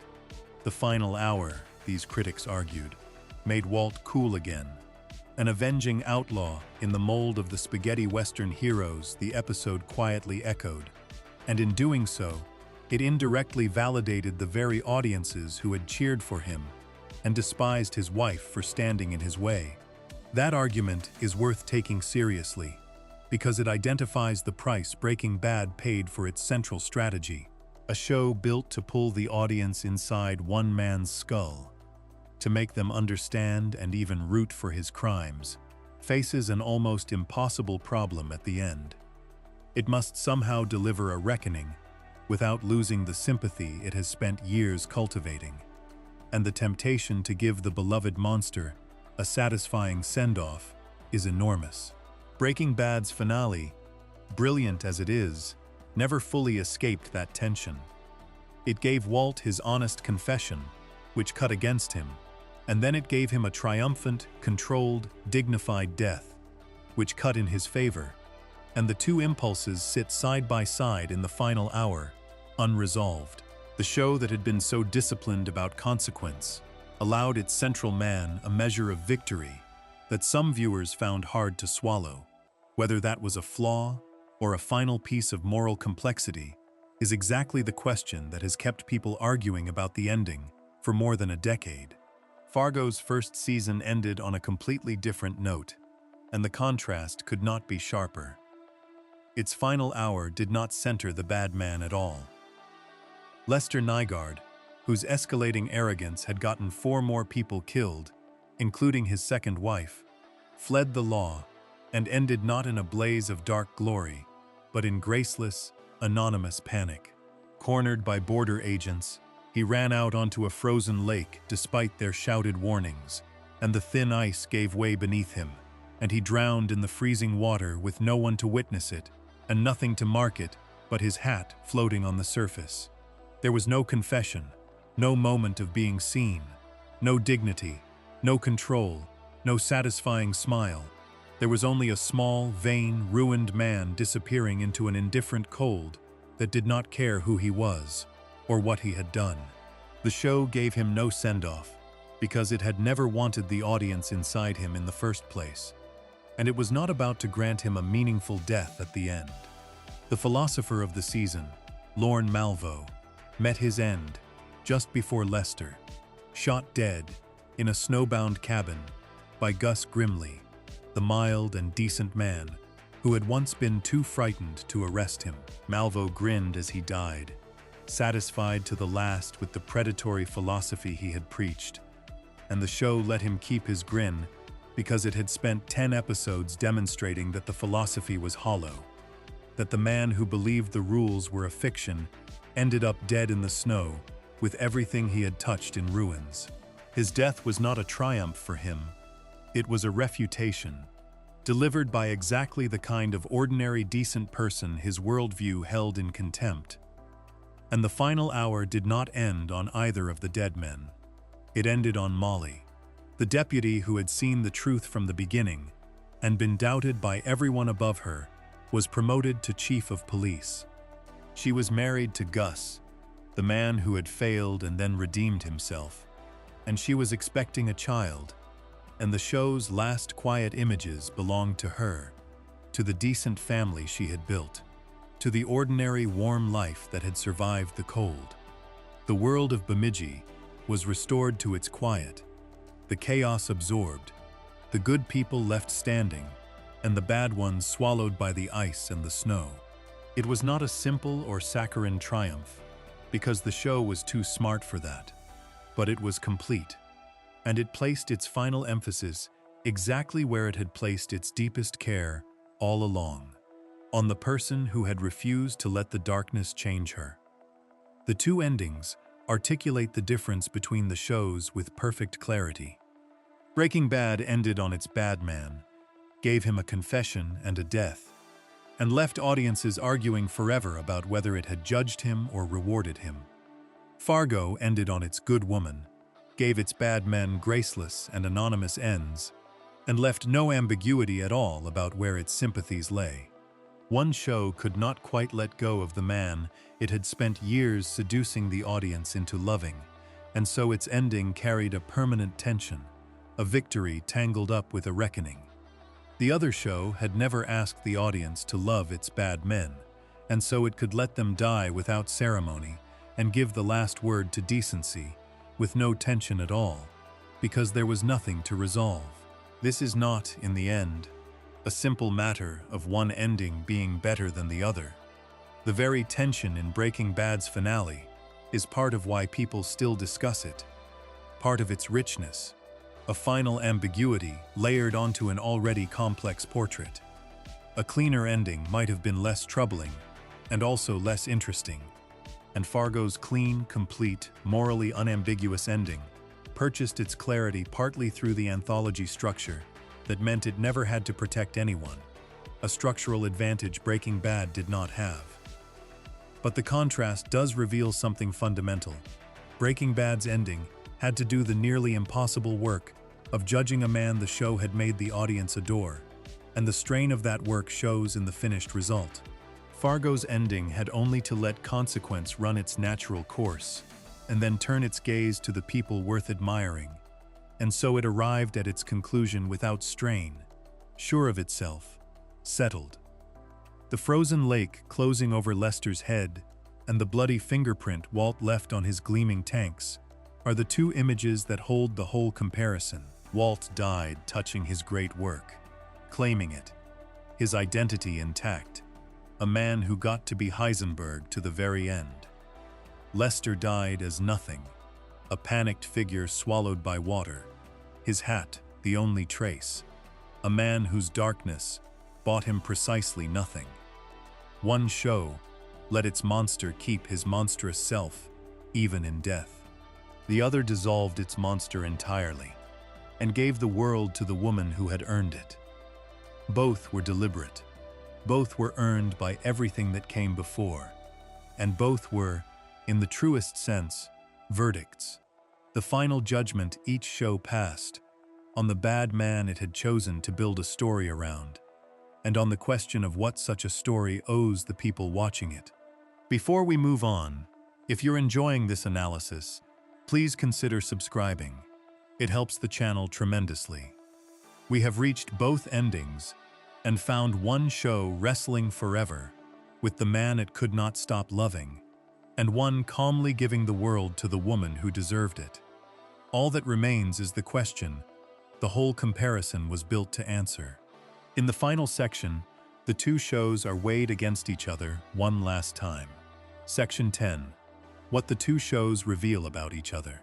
Two roads can lead to the same town from opposite directions, and a traveler who has walked both learns something about the country that neither road alone could teach. After everything, the deepest value of placing these two shows side by side is not to crown one and dismiss the other. It is to see what each one reveals about the other, and about the larger questions both were wrestling with, questions that neither could have answered as clearly on its own. Breaking Bad and Fargo were both extraordinary. Both belong in any honest conversation about the finest crime dramas of their era. But they were built on opposite convictions about what a story owes the bad man at its center, and the contrast between them illuminates a real truth about the craft of writing such stories, a truth that has to do with the cost and the reward of every choice a writer makes. Begin with what they shared, because it was substantial. Both shows were born inside the same golden age of television drama, the long era that began with a mob boss in a psychiatrist's office and ran through a decade of anti-heroes, men who broke laws and lied to the people they loved and somehow held an audience's loyalty across years. Both took as their starting material the same defeated, overlooked man, the figure who has been made small by the world and who discovers, through crime, a capacity for more than anyone ever expected of him. Both built worlds of remarkable craft, with cinematography and music and dialogue calibrated to the smallest detail. Both committed to the principle that violence has weight and that choices have consequences. Both were honored lavishly. Breaking Bad accumulated Emmy after Emmy and a permanent place near the top of every list of the greatest shows ever made. Fargo won 6 Emmy Awards across its run, earned dozens more nominations, took a Peabody, and in the same awards season that Breaking Bad was named the best drama on television, Fargo was named the best miniseries. They were peers, recognized as peers. and they were having a conversation with each other, whether they intended to or not. The conversation was real, and critics heard it immediately. When Fargo arrived in the spring of 2014, only months after Breaking Bad had ended, several reviewers reached for the same musical metaphor. They called the relationship at the heart of Fargo an answer song to Breaking Bad, a reply written in the same key but arguing the opposite case. One critic put the matter with particular sharpness, observing that Fargo was a response above all to the idea that, however thoroughly Walter White had damned himself, he had at least gotten his dignity back. That single observation cuts to the center of everything. Breaking Bad ended by giving its monster a confession, a victory, and a dignified death, his hand on his great work, his identity intact. Fargo ended by giving its monster a graceless drowning under thin ice, his hat floating on the surface, no dignity anywhere in sight. The second show looked at the first and asked, quietly, whether the dignity had been earned or merely granted, whether the anti-hero era had been handing out a kind of grace its monsters did not deserve. Fargo made this argument most explicitly through the figure of Lorne Malvo, who functions, among his other roles, as a piece of criticism aimed at the entire genre. One reviewer described him brilliantly as a kind of producer of anti-hero dramas, working for an audience of one. A man who collects broken people and the recordings of their confessions and listens to them for pleasure, who breaks ordinary men by whispering to them that the rules they believe in are a comforting lie. Malvo is the anti-hero philosophy taken to its logical and demonic end, the predator theory of human nature, with every softening excuse stripped away. He is what Walter White's most devoted admirers would have to believe in if they followed their admiration all the way down. And the entire first season of Fargo is built to refute him, not by out-arguing him, but by demonstrating, across 10 patient episodes, that the world he describes does not actually function the way he claims, that there are rules after all, that ordinary decency is a genuine force, and that the men who break the world tend to find themselves, eventually, dead in the snow with everything they touched in ruins. This is the craft truth the comparison reveals. Breaking Bad chose immersion. It pulled the audience inside one man's skull, made his reasoning comprehensible, his company enjoyable, his transformation thrilling, and it did this so masterfully that viewers found themselves rooting for a man they knew was damned. The reward of that choice was one of the most complete and devastating character studies the medium has produced, a portrait of corruption so intimate that the audience felt complicit in it. But the choice carried a cost, and the cost came due at the end. A show that spends 5 seasons making an audience love a monster cannot easily turn around and judge him without strain, and the lingering argument about whether Breaking Bad's finale rewarded Walt or condemned him is the visible mark of that cost. The immersion that made the show so powerful also made its final reckoning impossible to deliver cleanly. The seduction worked too well to be fully undone. It kept the audience at a slight remove from Lester, refused to put them inside his reasoning, showed his choices clearly from the outside, and gave its deepest care not to the criminal, but to the decent woman trying to stop him. The reward of that choice was moral clarity, an ending free of tension, a story that could judge its bad men without hesitation, because it had never asked anyone to love them. But this choice carried its own cost, and honesty requires naming it. A show that keeps its audience outside its central man can never achieve the particular, vertiginous intimacy that Breaking Bad achieved. The feeling of being trapped inside a corruption and recognizing one's own capacity for it. Fargo's clarity came at the price of that intimacy.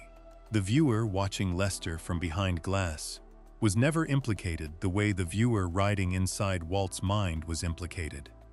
And being implicated is one of the most powerful things a story can do to a person. Each show gained exactly what the other lost. That is the symmetry at the heart of the comparison, and it is why neither can simply be called the winner. There is also the matter of structure, which complicates any verdict and must be acknowledged.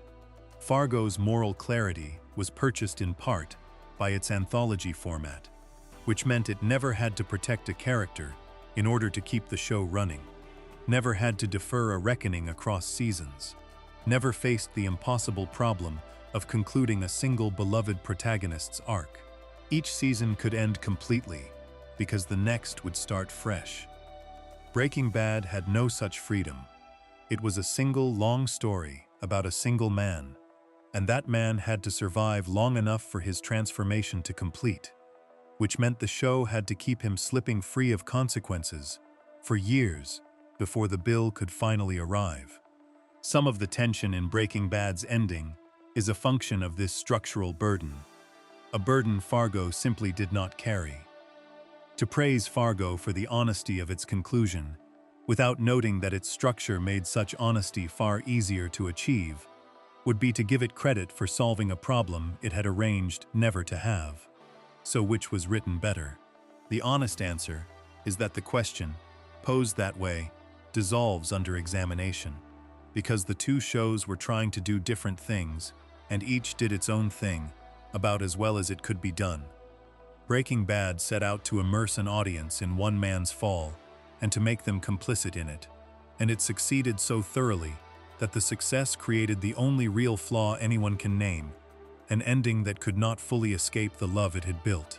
Fargo set out to examine the anti-hero from the outside, to refuse the seduction the genre had been selling, and to give its moral weight to ordinary decency, and it succeeded so thoroughly that its only real limitation is the intimacy it deliberately gave up and the structural ease that made its clarity possible. These are not the same kind of achievement, and ranking them against each other is like ranking a portrait against a landscape.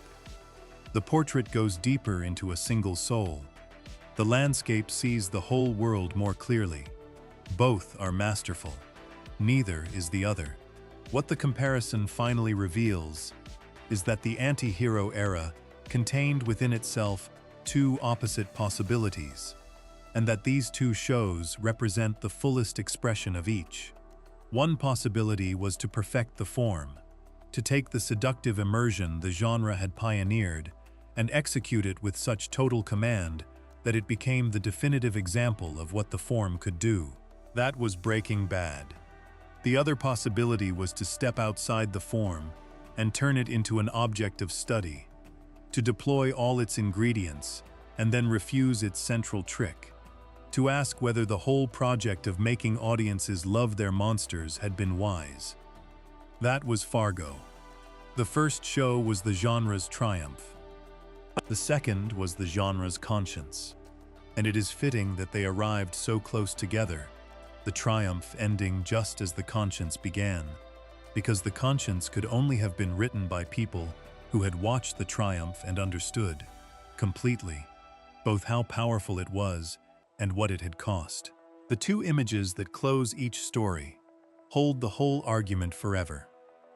Walter White dying among his gleaming machines, reaching out to leave his fingerprint on the operation he built, a man who got to be himself to the very end, claimed by his own creation, dignified even in ruin. And Lester Nygaard, running out onto the dark ice, the ground giving way beneath him, vanishing into the freezing water, with only his hat left floating on the surface. A man who was swallowed by an indifferent cold that did not care who he was. A man the world simply closed over and forgot. One ending insists that even a monster has a self worth claiming. The other insists that a man who chooses to become his worst self has thrown that self away and deserves to be forgotten. Both are true. Both are profound. And the fact that two shows could look at the same defeated man in the same desperate situation and arrive at such opposite final images is the clearest proof of how much the writing matters, how every choice about distance and structure and sympathy and consequence shapes not just the story, but its very meaning. That is what the difference between them reveals about craft. The same man, written two ways, becomes two entirely different statements about what it means to be human and to do wrong, and the choosing between those ways is the whole art. If you enjoyed this video, make sure to subscribe, and I'll see you in the next video.